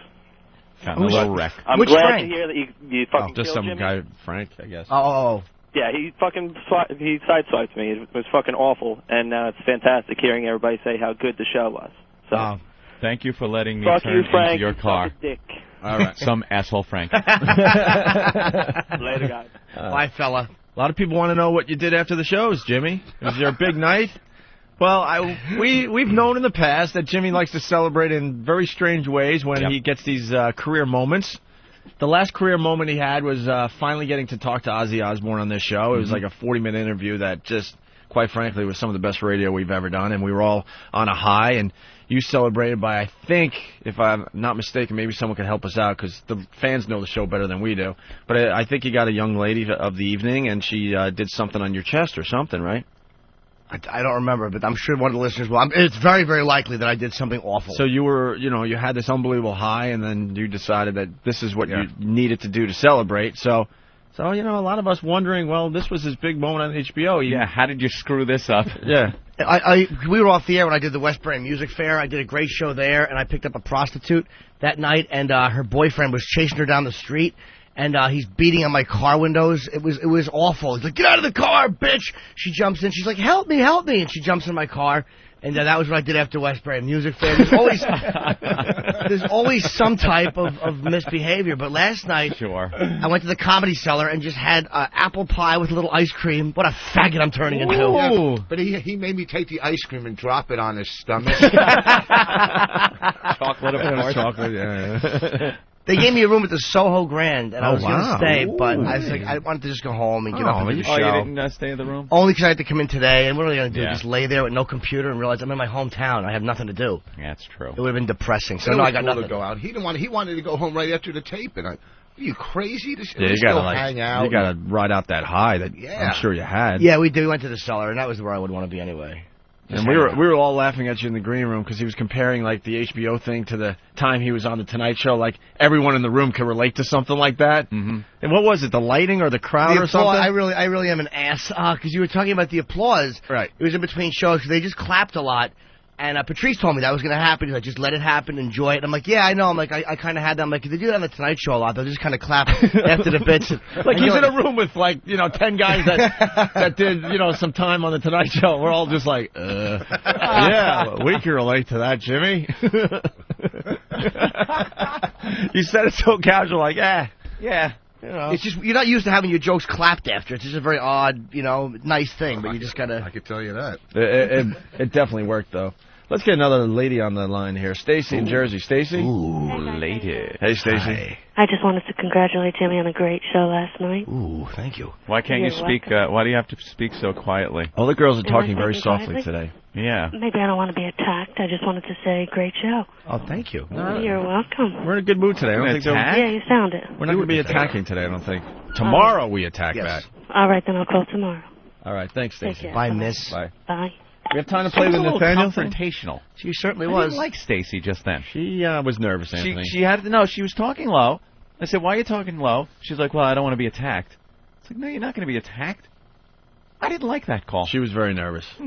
She was think nervous that we was were it? going to just jump down her throat. Definitely. Oh, the fan pictures of Pat from Munaki are showing up. Here's one. He's got like a look that he puts on in all the pictures now. There's some guy, I guess, taking a picture with Pat, and he's very excited about it. And Pat's doing a thumbs up and making a hey, haha kind of face. That's Pat, the one that looks like Stinky from Abbott and Costello? Right there. Oh, you haven't met... I had food court right now. You haven't met Pat from Munaki yet? I probably met him. I don't know. Yeah, he's a star now. Quite a character, is he? Yep. He's a star. Mm-hmm. All right, we got the Nathaniel voicemail. What's this all about? It wasn't a big deal. It was just that I'm just so nervous about HBO, and I get the interns calling me, trying to get the VIP treatment, wanting the tickets, just wanting to cut the line, and it's just like... I would think if Nathaniel wanted something done about getting not having to wait on the line for the HBO thing for Jimmy, he would probably go through Eric and say, look, is there a way I could get there? But he figured he's a go-getter. He's going right to the source. Regardless of the fact that Jimmy's probably thinking about the HBO special every, 10th of a second or so, and has nothing else on his mind. He took 2 days off from this program to get his mind in order and set for this HBO thing. But Nathaniel assumed he should call Jimmy and ask him to get him on the line, get him so he could skip the line and get right in. Yeah. And Jimmy will get right to work on that. Can I meekly defend myself You now or can. after we play the audio? I think after, right? Yeah, I think we need to hear the audio first. All right, here it is. Hey, Jim, it's Nathaniel. Just following up with my email. I'm just hoping to get into your show tomorrow. Danny and I both have tickets. We got them through Broadway Video thing. If there's any way we could get in without waiting in line, that would be awesome. If you could give me a call back, I'd appreciate it. Talk to you later, Jim. Jimmy's just, drop everything. Drop everything. What? I don't even... In my defense, yes, I hadn't gotten a satisfactory answer from Eric in terms of being able to, because the line went around the block, and I knew it was going to be very hard to sort of get in. And I would like to see Jimmy up close and personal because I enjoy his comedy. And I had so I emailed Jim, and I was just going to leave it at that. I knew he was busy, so if he's going to get to it, he didn't. And I like under the the bash at Eric there. Well, where, you let everybody know that you did indeed ask Eric and did not get a satisfactory answer. Well, from there, I called Kenny, who was handling all this stuff. And Kenny was saying, I'll see what I can do. And Kenny had a million other things, and I never heard back, so I said, I don't know what to tell you. So he took it upon himself. So I was a little nervous, and Ben did recommend to call Jim personally. Ben, you're the one that told Nathaniel to call. Ben, well, listen, I told him just to call him. I didn't think Jim would care. But people don't. Jim doesn't give a shit about this stuff. People don't. But it's a big. Well, listen, this was a different thing. Hold on. I got to get in on this. What people don't understand you're looking at the biggest instigator on the show. Oh, I know. A lot of people point the finger at me. He's the biggest instigator on this program. He loves stirring it up and then stepping back shit and looking. all the time and just sits back and giggles. Well, no, wait a second. Well, this was a different thing. Kenny was being like, oh, this is HBO's thing. I mean, look, none of us had backstage passes or anything last night. It was a whole thing. I even asked Kenny, we're going to have seats reserved? Oh, I don't know. That was yesterday. So how this whole thing went, we had no control of it. So I told him just to call Jim. I didn't think Jim would care. How did it work out for you, Nathaniel? Did you actually get in? And? Yeah, it was a little harder than it was for Danny. I'm not trying to throw him under the bus either. He was a little more forward and got in, and I was a little more meek, and it took me a little longer time. I love the competition between these two guys. Did Danny give you like a ha-ha before he walked in or something? He did until I then walked by him on the way to seating. I don't know, it just worked out that I went right by him. See, I got to explain another thing. You gotta get everyone involved here. Like, there's a hierarchy going on here, okay? We hired Derek. Derek does a great job, taking us in and out of breaks and coming up with music on the fly when we need it for bits and stuff. Derek's like the boss in that room. Yeah. Well, let's not go nuts. And he's like this much higher than Danny and Nathaniel, just barely. If you're looking at an official hierarchy of the behind the scenes crew, and then Danny and Nathaniel are basically waiting in the wings to take Derek's job. Yeah. So when Derek screws up, and he will. Everyone does. Because everyone does. And then we're going to have to move one of these guys up. So these guys are jockeying position always. That would be a real tough decision. If you had to make it today, who do you put there? Derek leaves, something happens, he's gone. Who now moves up? Because the other guy is just going to continue doing what he's been doing, but one of them will get that little notch up. I think I like Danny. Oh, Nathaniel's a little too sarcastic for me. What? Yeah, I forgot how unwelcome sarcasm was at this show. Hence the joke, buddy. I don't know. That would be a tough one. I think we would have to do it because they're pretty equal here. I think we'd have to do it on some kind of lottery basis, coin toss, some way where fate is the only one to blame. Because there's a rumor that's already circulating that we might have to fire Derek because he was, feeling up Sunset Thomas and fingering her. On company. Feeling up is brushing your hand over a breast. That was sex that was going on that couch. And he was doing it on company time, so he's got a meeting with Human Resources later today. Very upset. You know what would be beautiful if he left and instead of putting Danny and Nathaniel, he just brought in someone from the outside. Oh, really? Just screw him over. Well, Stalker Patty. Put Ricky in there. Ricky. Well, no, that Travis kid, he's a go-getter. Travis is really a go-getter. I don't know. But like you were saying yesterday, I think he's brown-nosing it a little bit. Yeah, that's true, Like these guys, they've built their reputations here on their hard work and sense of humor and fitting in with the show. And I'm not saying Travis hasn't, but Travis is adding this element of, I'll do whatever you want. Can I wash your apple, sir? Yeah, things like that. Well, it's a good thing. I mean, to see the guy wash the apple is something I don't think Nathaniel or Danny would do. And if we're going to talk about brown-nosing, Anthony and I don't like brown-nosers. Jimmy, you like brown-nosers? If they're brown-nosing me, yes. Yeah, if they're brown-nosing other people, I got no no. problem with it. That one. Yeah, watching a brown-nose someone else is like, that's revolting. Brown-nosing me? And I'm starting to think that Danny slept here last night, so we would notice when we came in how hard of a worker he is. No. All of a sudden he's waking up, conveniently he's waking up on the couch as I'm walking in.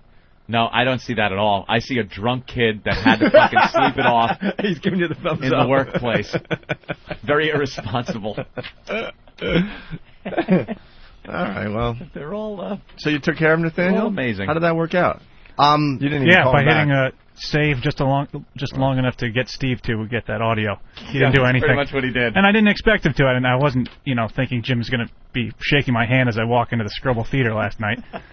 But I talked to the HBO people. I actually went to called L.A. and I talked to Chris Albrecht and I said, look, this kid has to get in first. And they made a few phone calls and there was a problem with the line, but everything got, apparently a couple people were fired, but hopefully they got it all straightened out. Yeah. I'll be taping my own special at the end of the month. Jim did great. Ooh, yeah, good one. Wonderful.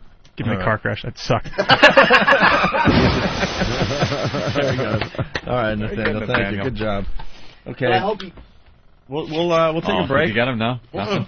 Nothing. Kid's good. They're lies to you. We still got lots to do. We got Voss in studio. Yep. He was cracking us up in the green room talking about his little vacation to Atlanta. So we got to get into that a little bit. And also, I think when we get back, we got to get into the Ricky situation. Another intern here. You want to talk about the hierarchy? Oh, he is low man on the scrotum pole, man. Oh, my Nothing. God. And then they shaved him or something? They shaved his awful mustache last night. How degrading is it to have other men shave you? See, we're showing our age, Anthony, because as soon as it was over, we got out of there.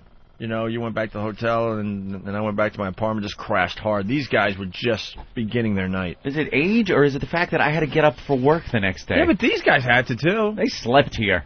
They barely slept. Danny said he got back here at like 3 in the morning. They all got really drunk, and they shaved Ricky's awful mustache, and Ricky's like sort of kissing girls, and I'm hearing rumors he might get kicked out of his house. Were they in a bar? Did they go to a bar? Or? Yeah, they went to some kind of lounge down there in the village. So yeah, and Ricky's got his report on sarcasm today as well.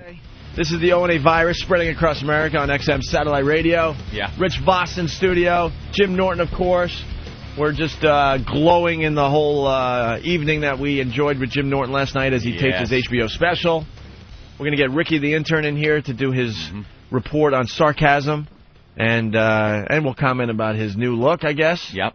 Courtesy of the fans that decided to shave him at like 3 in the morning at some freaking lounge in the middle of the village. Right. You're getting props on the phone lines today, Voss. James, what's up?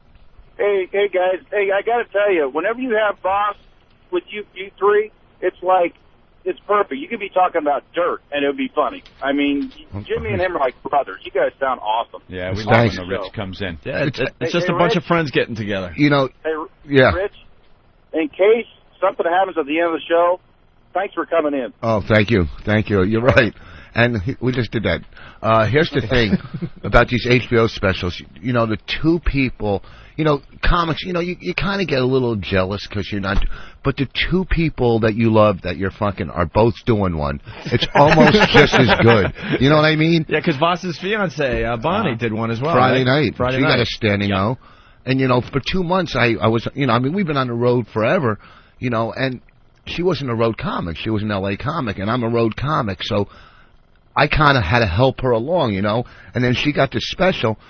They asked for a tape from her. She didn't have a tape, so I booked 2 nights for us. And I'm not taking credit. I'm just saying how you help as a couple. Oh, boy. No, as you help as a couple. But listen, this tape right here that you're hearing, folks, will end up in litigation. No. I'm going to tell you what she said. Tapes that will be played in courtroom. Oh, boy. Wait, let me tell you. Jimmy's giving you a look like, just shut up. No, but listen. But no, when you're a couple and you're doing shows, she has good shows around. She's not a comic like us. But when we were at the Stress Factory, I mean, she doesn't do well there. It's not her club. They're animals, You got to follow that phone call and fucking Vinny's hack fest. So, all we do is fight. But she came a long way, right? When I came off your show last time, you guys were talking about prenups. Remember you were talking about prenups? Yep. I swear to God, driving home that day in the car, she brought it up.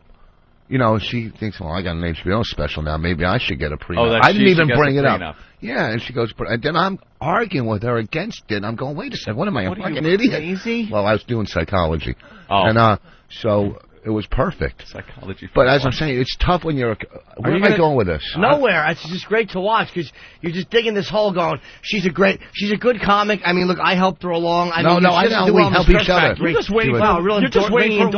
You're waiting for one of us to help you out. Yep. No, what I was saying is when you're best friend. Are you going to sign a prenup? Fuck yeah. I just look at this watch. You think I'm going to let her take that? That is nice, man. I'm trying to get the necklace and the ring back and still get married. It's a nice ring. She trashed me in the dressing room last night. This we got to be fair on this show. I mean, we kill each other on a daily basis, but you got to give props as well. I was up late. It was a school night, and I remember that you were telling me you were going to be on Dennis Miller. I'm like, oh, yeah, that's right. And I've been starting to take a peek at Dennis Miller. That show's not that bad at all. I'm starting to enjoy it. And you were on Dennis Miller. Yeah. Let's get right to the thing.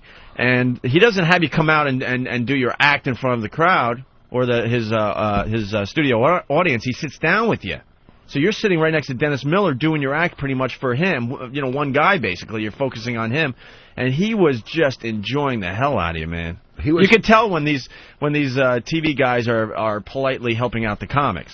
But he was really, really enjoying it, and I was really happy for you, man. I was like, holy crap, Voss is killing in front of Dennis Miller. Well, thank you. The thing is, when Wait, you're you doing... did Dennis Miller? Huh? I didn't know you did Dennis Miller. Listen, don't. No, listen, it's like he just did HBO. Dennis Miller. That's like, you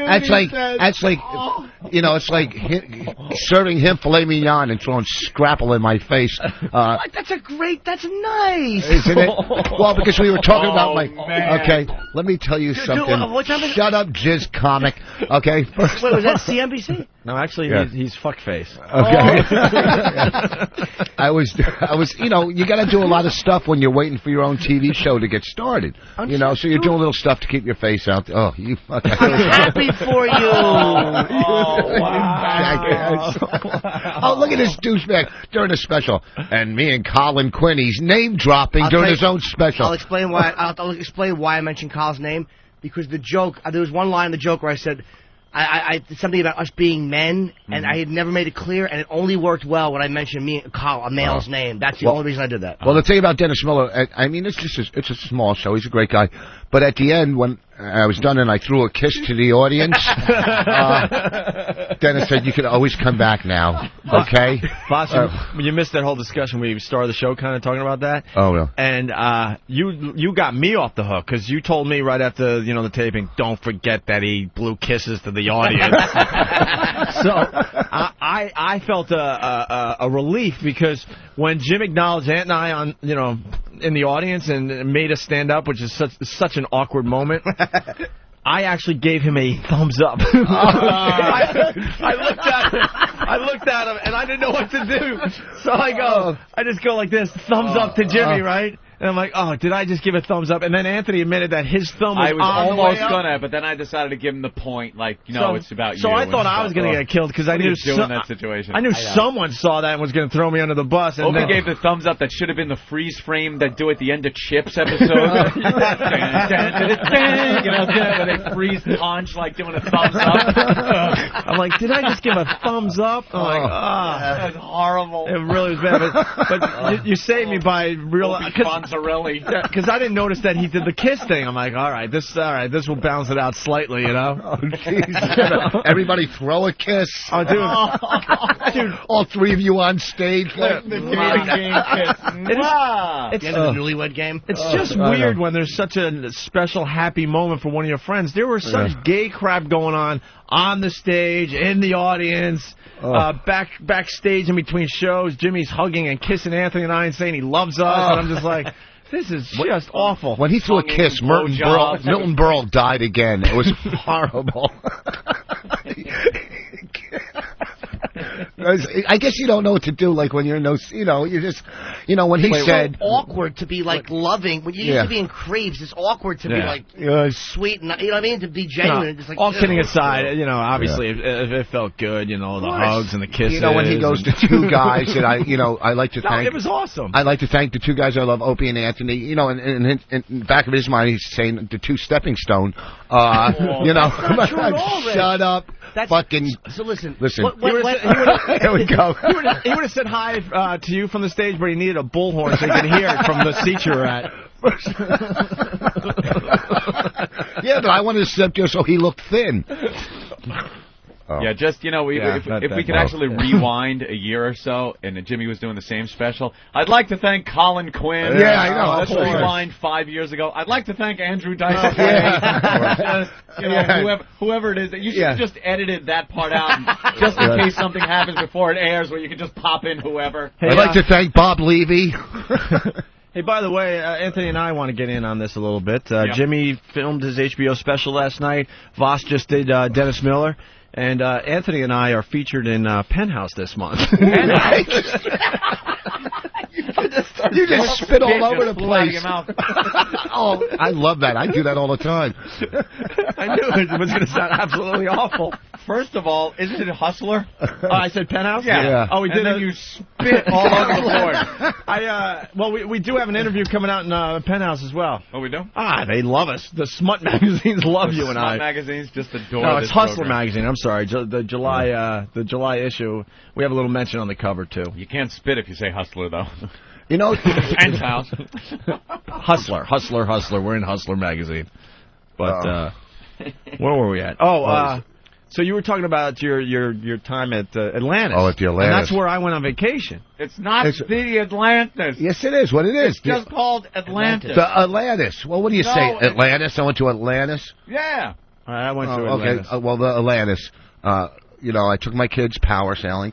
Right? I said that last night. Remember? Yeah, last night is like, remember? The kids went power You kidding sailing. me? When we were in the green room, I'm just trying to be your friend, and I'm smiling and stuff, and I whisper to Eric, write all this down for the show tomorrow. But he says they went power sailing, and he keeps the story going. No one said anything because we're amazed, thinking, did he say power sailing? And then you're trying to realize what power sailing is. And I'm thinking, isn't that just called motorboating? It's power sailing. Wait, can I back up? And then we realized, oh my God, he means parasailing. Everyone missed the obvious line, so we got to let Chandler in here. Chandler. Yeah. Hey, good. How you doing this morning, guys? Hey, what's up? Congratulations there, Jimmy. Thank you, sir. Hey, I heard that Voss gave a thumbs up, too, but nobody could see his little midget fingers from all the way to the back of the room. Touch it out, guys. There you go. The Atlantis is probably the most expensive. Here's the thing. It's unbelievable how much this crap costs there. Like, and you're on the beach, they're selling everything. I did all my Christmas shopping there. Black people are selling coconuts. That's great. It's setting a race back another 200 years. But did you take the walk down the beach? The walk to the public beach? No, there's a public. Where? Oh my God! Why? They try to sell you everything on the way, right? It was when you're not used to seeing. How am I going to say this without sounding like a complete tool? When you're not used to seeing a lot of black people in one place at one time, just enjoying themselves, it is just a weird feeling you get, man. Yeah, when they're not waiting online to cash a check or something. Well, it's a known fact in the Bahamas. I mean, they obviously have a really good government because it's all locals working the tourist industry. You go to other islands and they're importing college kids in from all over the world. But something with the Bahamas is only hire the locals. That is it. And these guys, when they get their day off, I think it's a Monday, because I walked down the beach and I was just, holy crap. Well, the thing is, too, and there's really no crime there because their whole island's based on tourism. Right, yeah. So, and if they have all those people working, they're not going to let crime happen in front of them. Of course not.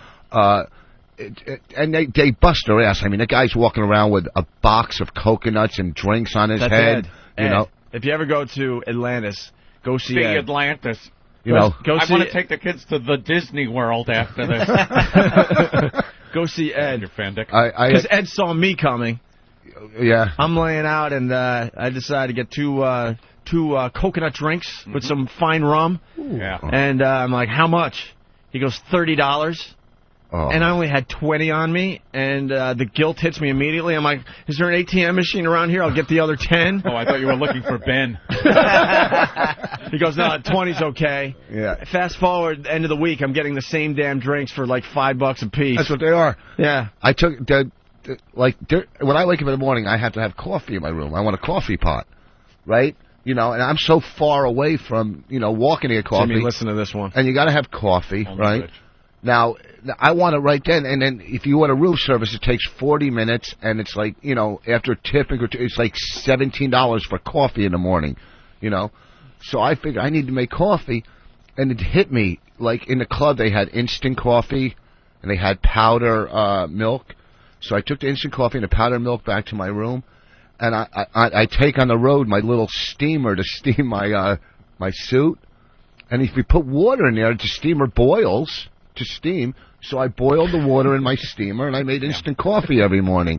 Okay, I felt like I was in Oz. Okay, and then the kids wanted pancakes, so I had them cook that on. Well, whatever. I don't have a punchline for that. Would you get an iron and make grilled cheese?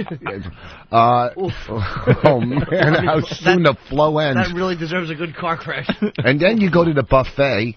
It's like you really make coffee with your steamer, though. You're a big star now. Can you believe yeah, but I don't like to wait for my coffee. You go downstairs. It was only $2 a cup or something. It's not that. I was staying in the villa. You know how far a walk everything is at the Atlantis. You know, I just want my coffee, and it's just kind of cool that you can make it in the steamer. You can improvise. Atlantis with a T, by the way. And then the buffet is like $40 a person. Alanis Morissette. I was at Alanis Morissette. The Alanis. The buffet's like $40 a person. You know. If you're under 11, it's cheaper, so I said my one kid's under 11. Oh, she's pretty tall. Yeah, she's a mutant. So then I wouldn't pay for the buffet. I said, well, it's only 2, and I would have them make me little sandwiches and hand them to me under the table. This is the high living that Rich Voss is doing at the Atlantis. He finally makes it, and he's still living this way. Coffee out of his steamer and hand me that under the table. Yeah, I had to make little crab salad sandwiches. And I go to, can my kids take their dessert to go from the buffet? And I got some pies, brought it back to my room. It was a big party there at the Atlantis. Believe you me. Okay. Hey, do they bug you when you're walking down the beach? Is it like it is in Rio where they kind of attack you to sell you stuff, or are they like kind of cool? Well, they walk by and they'll go, do you want a necklace? If you go yes or no, they sell a lot of cigars. I brought like 15 Cubans back that really aren't, yeah, they don't bug you, but they just walk by making a living. When you're laying down, maybe trying to sleep on the beach, you hear them, always coming by. Braids? You want to buy a bag or something? I'm trying to sleep. Shut up. It costs like $200 to get my kid's hair braided, with the beads. That's a big business. They got the bead thing done? Oh, they make girls. A fortune, yeah. And then they come back up here and look ridiculous. Yeah, I know. Bo Derek, that was 40 years ago, and the kids are still doing it. But they make a fortune. Yeah. Yeah, but probably one of them, there might be like molestation there, and one kid... There might be what? I was just going to let him go. Whatever it's called, fucking pedophilia or whatever. No, not pedophilia. Molestation? Yeah, molestation. That's what I said. Mollusks and were in there? That's why kids... Was that some form of sea life? Yeah, you finger a barnacle before it's 8. Some mollusk might have happened. Oh, a clam. Oh, no wonder Bonnie calls me the idiot know-it-all. The other day, you know what I said? Annie Lennox was on, and I'm trying to be like, yeah. She used to sing with the Arithmetics. I said to her. The Arithmetics. And Bonnie looked at me and goes, you're just a fucking dummy. And when I was getting gray in my hair, she goes, it's horrible because now people are going to think you're intelligent. And then you open your mouth. She is funny. She's the distinguished gray on your temples. She goes, and then you open your mouth and it just ruins everything. What was the crack line she was saying in the green room last night in between shows? God damn, I don't remember. We were talking about, obviously... addictions and stuff. The addiction and your old addiction with crack, Voss's addiction that he used to have. And I guess my addiction with video games came up. And I said something like, well, at least to get a video game, I didn't have to suck any dick. And Bonnie said that Voss would smoke the crack just so he could suck it. Oh, she's just smashing him. Oh, just at every turn she's bashing him, and it's hysterical. We were in the elevator, all of us were on the elevator, and we were talking about how when Rich walked out and got that huge ovation, and she goes, yeah, it was the first time I thought I made the right decision. She said to me, though, she goes, when, she goes, I thought you said you had a house, not a townhouse. And I go, well, I thought you said you had 40 minutes. Oh, wow. Townhouse. Who was ragging? Oh, Patrice was just ragging your connected house. That jackass has a roommate in an apartment. He was ragging about your make-believe house. My fucking place is nice. I took the tour, after playing golf. Yeah. He bought an apartment. I was happy for you, but I'm not feeling the old furniture, though. I got antiques. I got stuff in there that's so nice. If your grandmother was a gay male, that's how my house looks like it's decorated. I got nice. What? Because I don't have shit from IKEA. I got fucking. No, because you don't have shit after 1980. Listen, you have a great couch if you want to watch Raging Bull on it. Listen, I feel like your apartment is haunted. The stuff is so old. Is it really? No, You got a lot of old stuff. I got I like antiques. I go antique and garage sales, and I like to I do the stuff over myself. You buy your stuff at garage sales? No. If you wanted to say refurbish, and when I do it over myself. A lot of this stuff I used to. When I had real major anxiety, I used to have to find ways to keep myself busy. So I would buy like old armoires or stuff like that, and I would redo them. They just look uncomfortable.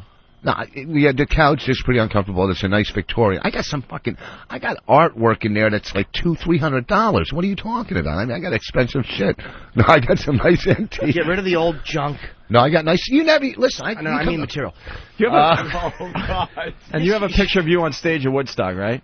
I have 2 walls of like a lot of my stuff where the Oscars I wrote on stage at Woodstock. I was on the big Sony screen New Year's Eve one year.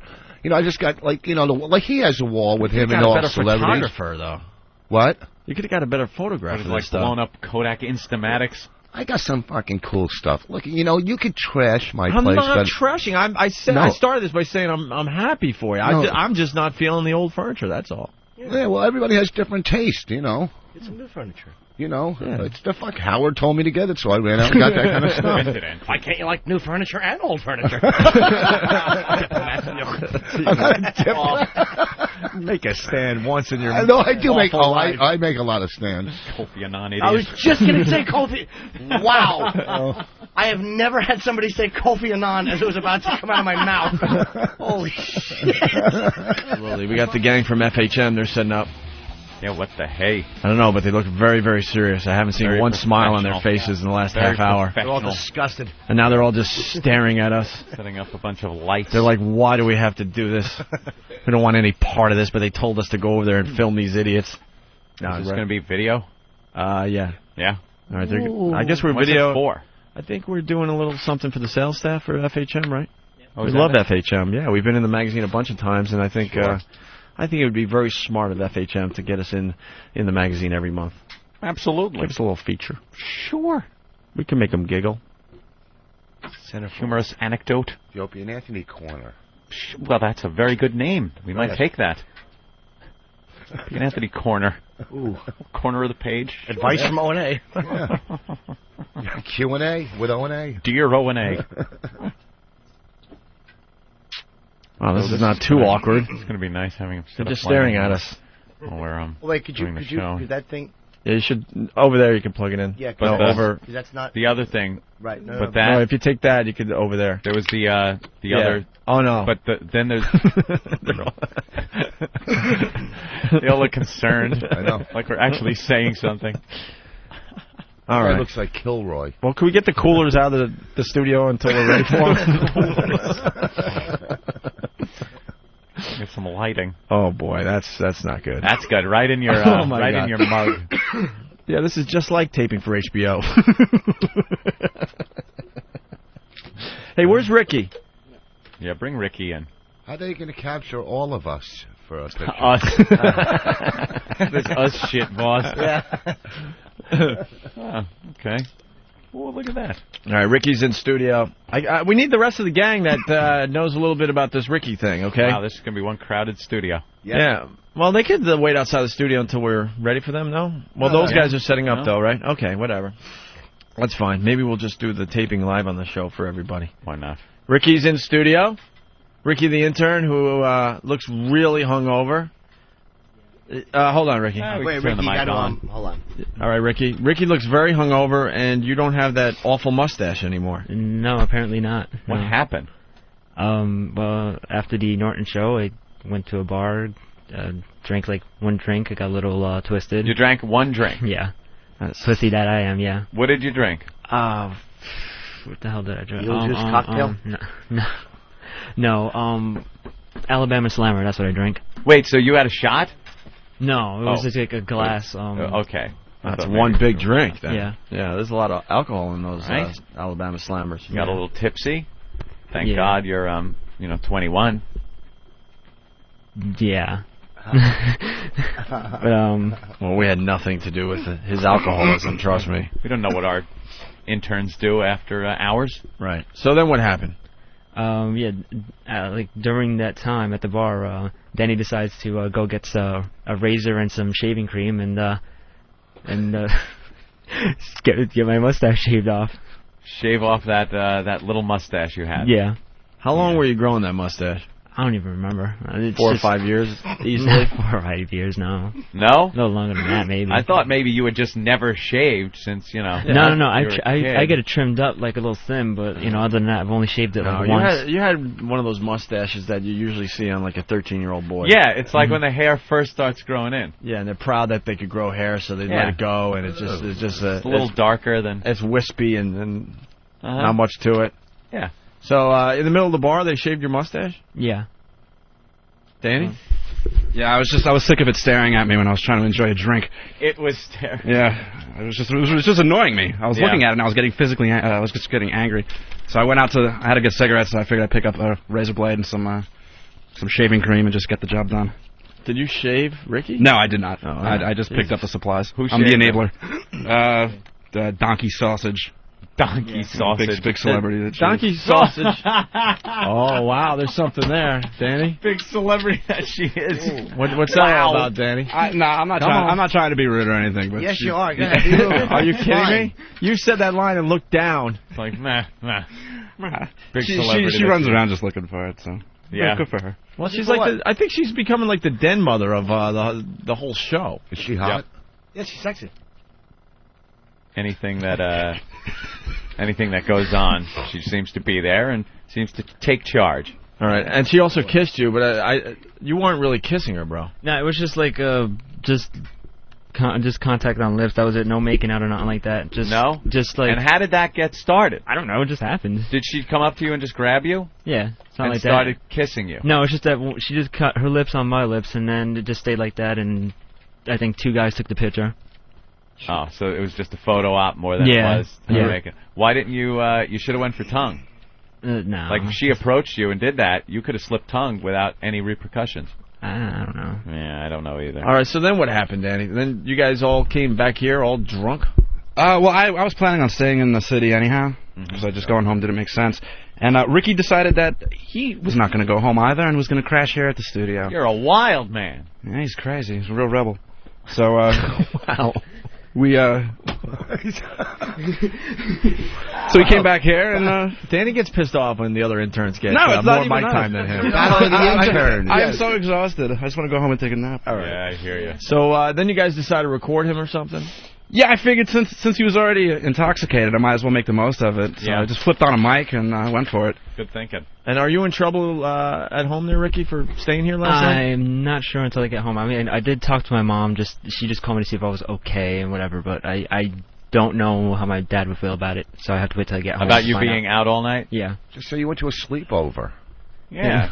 They won't even buy that. They're just like, my mom was upset that like I made the decision to like not go home, which would have been stupid anyway, because it's like I'm in the city already. Why go all the way up north to Yonkers and then come back down in the city? Do me a favor, Ricky. Don't practice your speech to Mom on us.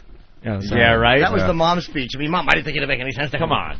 It wouldn't make any sense. I'm in the city already. It wouldn't make sense for me to go up north. Hey, getting back to the HBO taping with Ricky, host comic is getting the crowd ready before the taping, asks where everyone is from. When he asks, is there anyone from outside of the tri-state area, Ricky raises his hand. When asked where he's from, Ricky said Yonkers. That was you? Yeah. I heard that and started laughing, going, who is the idiot that doesn't know Yonkers is part of the tri-state area? I didn't know he said tri-state area. I heard him say out of town. I didn't know. Tri-state area. Yeah. Vote for Pedro. Vote for Pedro. Vote for Pedro. Vote for Pedro. Vote for Pedro. Vote for me. Vote for Pedro. Vote for Pedro. Vote for Pedro. Vote for Pedro. If you vote for me, all of your wildest dreams will come true. You're that guy. You're that guy. That's classic. All right, well, we got some audio of Ricky. Ricky is drunk and tries to reenact a Norton joke. Oh, God, yeah. Danny? I don't really remember. I kind of had a lot to drink as well. Yeah. All right, let's go to the tape. You had an Alabama slammer and you're drunk? I know, after fucking being drunk from earlier, I'm such a fucking pussy in drinking. I haven't drank ever and gotten drunk, and like, now I'm a little drunk. Oh, drunk? What'd you think of Jimmy's show last night? Jimmy's show was fucking awesome, man. He fucking murdered. It was fucking funny as fuck, man. What was your favorite part? The Terry Schiavo and the Pat O'Brien part, that had me fucking almost falling off the seat, man. It was fucking funny as hell. Reenact, because a lot of people didn't get a chance to go to that show. He was trying to tell a joke about Terry Schiavo, and everybody was like, oh, he was like, what the fuck, you know, there's nothing wrong with talking about Terry Schiavo. Starts going into it or whatever, and fucking, like, like, he starts, like, you know, if I was the boyfriend, I'd be like, sure, you can go visit her, but then I go and fuck her, like, every day or something. I know I'm butchering the line, but it was funny as fuck. I mean, you have to go see Norton to see that fucking act reenacted. Is fucking funny. Like, he's like, you know, if I were the boyfriend, you know, I let the families come over and see her, but then I have to fuck her. I love Derek, man. Derek's the fucking man. Wow, why the F word so many times? Wow, Yeah. I don't know. Holy fuck. Jesus. Unbelievable. I have never heard so many F words in one little conversation like that. Were you sitting on Otto's lap? Sir. What happened? You just curse a lot when you get drunk? Do you I curse a don't know. lot It's like just- that? Wait. That was my first time getting drunk, so I don't. First time getting drunk ever? Yeah. You've never No. had anything to drink before? I have something to drink, but I never gotten, like, drunk, you know? All right, well, we got another clip here. Ricky explains what happened to his mustache. Oh. Ricky, what happened to your mustache? Fuck. You fucking shaved it off. What happened? You walked into a bar with a mustache, you left without a mustache. Yep. That's it, isn't it? What happened? Who shaved you down? Give us the details. I don't want to give out names. There's a lot of whackbaggers in that bar that we walked into. And So whackbagger shaved you down. yeah. Like, well, you button the fucking razor, dick. And then fucking, like, this chick fucking shaves her mustache off. They took pictures of it. I'm fucking getting shaved off or whatever, and it's all done. It's like Pryor. It's like Richard I know. Pryor. Little intern, Scarface. They're fucking mustache shaving. You shaved the fucking mustache. You. Fuck you, Pelicans. Whackbagger shaved it. Now, Cringe Jim was going to say, but we were shaving mustaches first. Can't you just post on Whackbag and Cringe, right, Rich? Why can't you post on both? Ricky didn't get laid and sucks with girls. He explains that with this. Did you get laid tonight, Ricky? Nah, not at all. Why not? Because I stink, I don't know. Wasn't there girls at the show tonight? Oh, there's a ton of girls. Fucking really pretty ass fucking NYU girls just there. And I mean, we were there for the Kevin Brennan show, before the Norton show, and like there were some chicks that were sitting in front of us that were just fucking smoking. They had to be at least not even like 20. They had to be 20, a little bit over, not that much. They couldn't have been that old. They were fucking hot, some fucking good-looking white chicks, but I didn't talk to them. I don't have fucking balls to. And even like this dude from like Whackbag Joe, he's like, yeah, fucking, why don't you just talk to him? And it's like, I don't know. I don't know. If you had balls, what would you say to these girls, Ricky? I don't know. I guess I don't have balls. I don't know. You meet a cute girl. She goes, hey, aren't you Ricky? And what do you say? Hi. I don't know. Yes, I am. Sure, I don't know. I don't know what the fuck else to do. I mean, it has to be a girl here. It wouldn't be, like, you know, you in the studio right now, you know? Talking. Or you're, like, not drunk and I'm fucking, like, drunk. You have best unfuck yourself or I will unscrew your head and check down your neck! God damn it, are you fucking with me? Can I tell you I'm 36? That's the worst conversation I've ever heard anybody have about anything. It is awful. You are terrible. And Danny with the interview, and girl comes up and says, "You're Ricky. What do you say?" What do you say? Go. You know how many? Ricky had one drink. I had about 12. Yeah. I listen now. I feel like a scholar. Wow. All right, here's another clip. Ricky, I guess you ask if Ricky's jealous of Travis, the young go-getter. I don't. You know what? This is, in all honesty, this is like the first time me hearing this stuff because I don't even remember it last night. Two drunks just talking to each other after Norton's HBO taping last night. Are you jealous of Travis? Do you think that Travis is stealing the spotlight, and if maybe Travis wasn't in the picture, it could be the Ricky show? Oh, hell no, dude. If it was somebody else, they'd still take my thunder, dude. I'm just like, I don't know. I mean, Travis is definitely a better intern, in my opinion. Why? Well, he actually, like, does more shit than I do. I mean, he does get the orders right. He does, more shit, and then I'm sitting here, doing shit, I mean, I honestly have to look up to Travis too, because he's cool, even though, he'll still look at me as like an idiot sometimes, but he'll fucking still be cool about it. I mean, but nah, Travis is cool. I mean, if it was, but yeah, he's cool.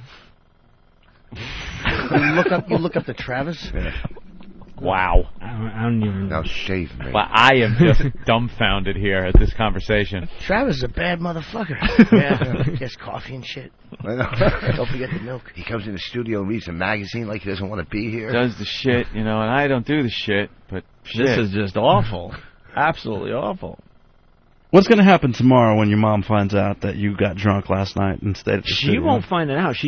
Dude, she's not even mad at me being drunk. I mean, she's calling me because it's like, all right, come home now. I'm like, no, it doesn't make any sense for me to get home because I have to do the radio show. I have to work here at Opie and Anthony in like a couple of hours, and it doesn't make sense for me to go all the way fucking to Yonkers and then come mommy. back. I mean, I'm missing out on a lot of sleep, and you're turning on the instant replay.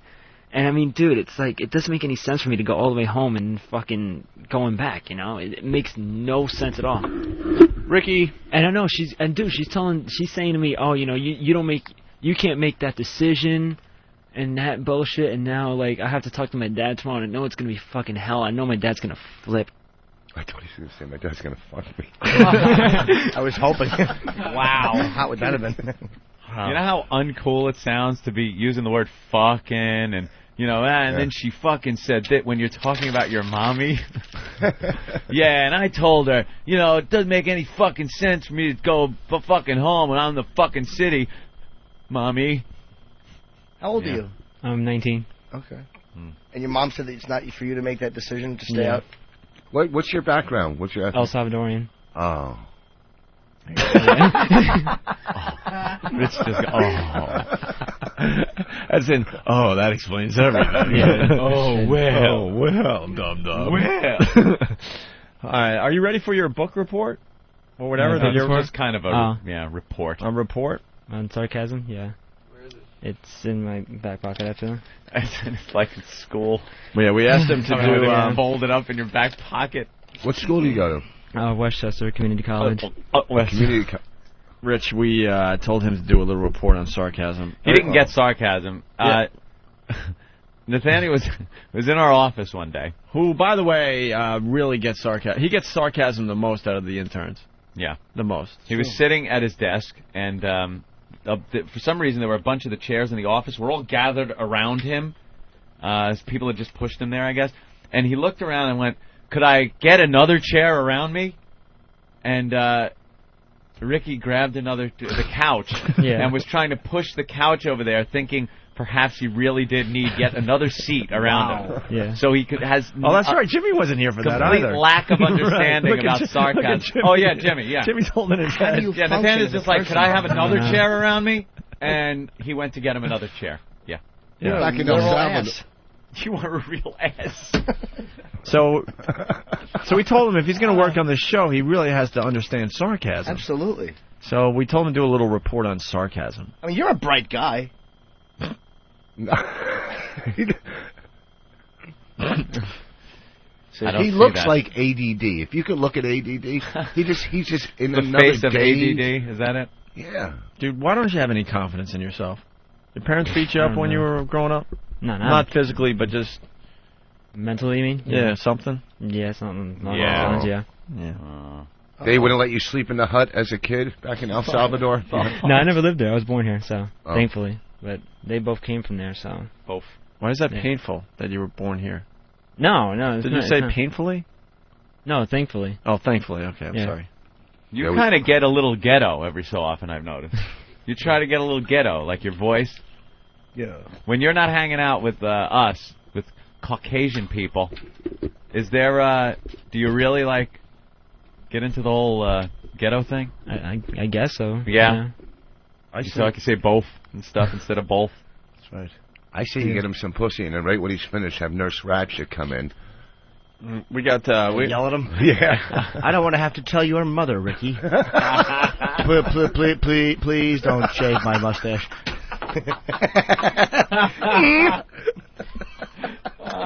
And we give Ricky a lot of credit. He's in college and he does his own radio show. We got. Are these new clips from your radio show? I suppose so. Yeah. Yeah. Okay. Want to listen to more of Ricky's college radio show, Anthony? Jimmy? Oh, Rich? absolutely. Of course. All right. WYUK. Sure. Anyway. Yeah. What? What is you? Anyway, look, I'm getting stuff today for yeah, they're whispering over there. Which anyway, I'm getting. We're gonna change the subject to Anyway, my clothing. Ricky's shoes. No, not even much. Well, okay. I'm coming in today just because I have a job interview.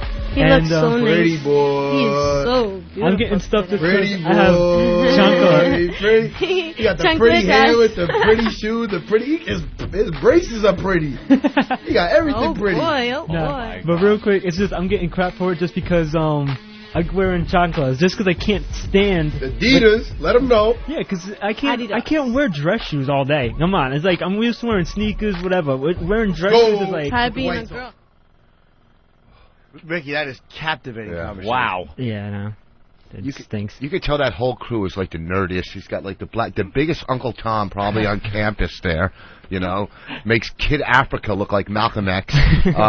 You know, and some broad and just 3 nerds. Wow. That shot to my man Bush Rocker right there. That was that special delivery. G-Dep, that was the remix. And then I got some Wu-Tang coming up right now. Old school Wu-Tang, Protect Your Neck on the new sound of Parody 8. Welcome to you. Yeah, he was ghetto right there. Yeah. That was your ghetto delivery. Yeah. Yeah. That's good. You put on a good, what do they call that? Uneducated sound. Yeah. Wanna lead a game without at least saying goodbye. So all my people on the left, all my people on the right swing. One last time. It's the new sound of Parody 8. It's Ricky here.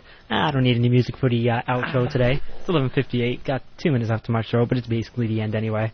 I was going to wait for Abby just so she can plug her show, but I'll do it for her. She's coming on from 2 to 4 today. Tune into her. She does some great stuff. She does some great talk-ups. She does talks a lot about things, and then she also plays a lot of good music. So tune into her 2 to 4 today. 914-606-6753. I got the Power Hour coming up next. And that's about it for today. See ya. I like how you started singing with the song. Is that an Eminem song you were singing to? Yeah, that was the end of Encore. And I can't believe I even freaking did that. Good time. It was good. Holy yeah, shit. it's pretty amazing. You listen to that show, remember the scene when people were jumping out of the windows during the Depression? That was really horrible. Really bad. Yeah. What's next? Yeah. Well, we got What's the report next? on sarcasm, I guess. Here's a report on sarcasm. You play that radio show and someone says, that was good. That's the end of the report. Yeah, it basically sums it up. God, this guy has no self-esteem whatsoever. I know, and we're just and chipping justifiably away. so. I feel bad for him. Did you ever work like for a guy named Pereno or something? You seem like beaten down. Hey, Mark Pereno. All right, why don't we get this report in, Anthony? Yeah, let's get this done. All right, let's get this over. Let's hear. By the way, Ricky's take on sarcasm. This will be your last appearance on our show. So make it good. Go out in a blaze of glory, please. All right. Let her rip. Make believe, you're in a classroom and you actually have to do an oral report on sarcasm. That actually makes it worse, though. But okay. You want to be radio, so you gotta. Yeah, I mean, this should be no big You deal. okay there, Ricky? You look like you're freaking out. Oh, hell yeah, man! I'm freaking nervous right now. Why? Oh yeah. I don't know. You're good. Now he's saying freaking. I know. Yeah, because Little potty mouth. Mom might have heard that. No, she doesn't know how to operate an XM radio thing, so. Oh, good. See, Mom's stupid. All right, that's nice. She's castrating and stupid. Very nice, Rick. Well, at least we know where you got your stupid part from. I think he's a good kid. You know what? Shut your diplomatic face. I like the kid. I think he's a good. It's hard to smash him. It really is. I like really him a think lot. for 19. You know what? We're going to go back to my place and talk about your career tonight. Ooh, two men eating scented marmalade. We only have a minute left? Oh, 3, okay. Right, come on, let her rip. Let her rip. Sarcasm. I just wanted to start out this little presentation on the definition on sarcasm, which has 2 meanings. One, a cutting, often ironic remark intended to wound. Second definition of it, a form of wit that is marked by the use of sarcastic language and is intended to make its victim the butt of contempt or ridicule. Hey, this is good. Yeah. Like when someone says that's proper to say the T and often. Oh. What does it mean to you, though? You just copy and paste it from a dictionary. Well, he said to start, he wants to give the definition, and then he'll move on. Plagiarizing jizz bucket. Go ahead. Yeah, no, I just did this like a couple of hours ago when I was drunk, so didn't really help out too much. That's great. Way to impress Anthony and I and Jimmy. Yeah. Jesus. We give you an assignment and you do it last minute. Sorry. Go ahead. Yeah, no. Everyone is sarcastic in one way or another, just to be funny or just to mess around with another person. It all depends on the situation and how it's supposed to be used. Yeah. Is this your words? Yeah. Okay. Yeah, that's why it sucks. Let her That's good. $50,000 isn't anything is one example of sarcasm. There are some times when sarcasm is used, but you can't really tell. Wait. How's $50,000? That's an Opie line that made sense. Yeah, but explain that. Why is that? Yeah, I keep going with it. The example I said before about Opie saying to Jim that $50,000 isn't really anything wasn't obvious sarcasm, but there were people that thought that him saying that without a second thought may not. No, you can curse and settle it. Yeah, I know. But yeah, you might as well curse. You need a drink? No. To loosen you up a little bit? No. All right. Back up a little bit because you were stuttering through that whole last line. Yeah, I'm just noticing some typos and stuff. So. Why are you shaking? Look, you're shaking. Yeah, Put your hand out. Just calm down. Put your hand out straight in front of you like this. Wow. Yeah, you're shaking. It's not like you're on a really popular radio show that the whole country's listening to. Relax. Just relax. There's only 4 or 5 people in the room. Just picture it that way. Holy crap, dude! Relax. People looking from out there, the whole film crew. Yeah, the film crew. They don't even care. They're just trying to get the lights right. Just calm down a little bit. Yeah. I don't even really forgot where I was already. Your hero Travis. Come on now, snap to it. Get to this. Are you? Oh my God! They turned the lights off. They're turning the lights off. Here comes the Sandman. No, go ahead. You can do it, man. Focus. Focus. Come on. Look in Jimmy's eyes. Go ahead. I'm supporting you. Look, see? Look in his eyes. He'll show you the support that you need right now. Wow. All right, we're gonna have to do this tomorrow. Are you in tomorrow? No, I'm in Friday. All right, we'll have to do it Friday because I think the show's ending like right What, this now? minute. Rich, thanks for coming by. Thank you for having me.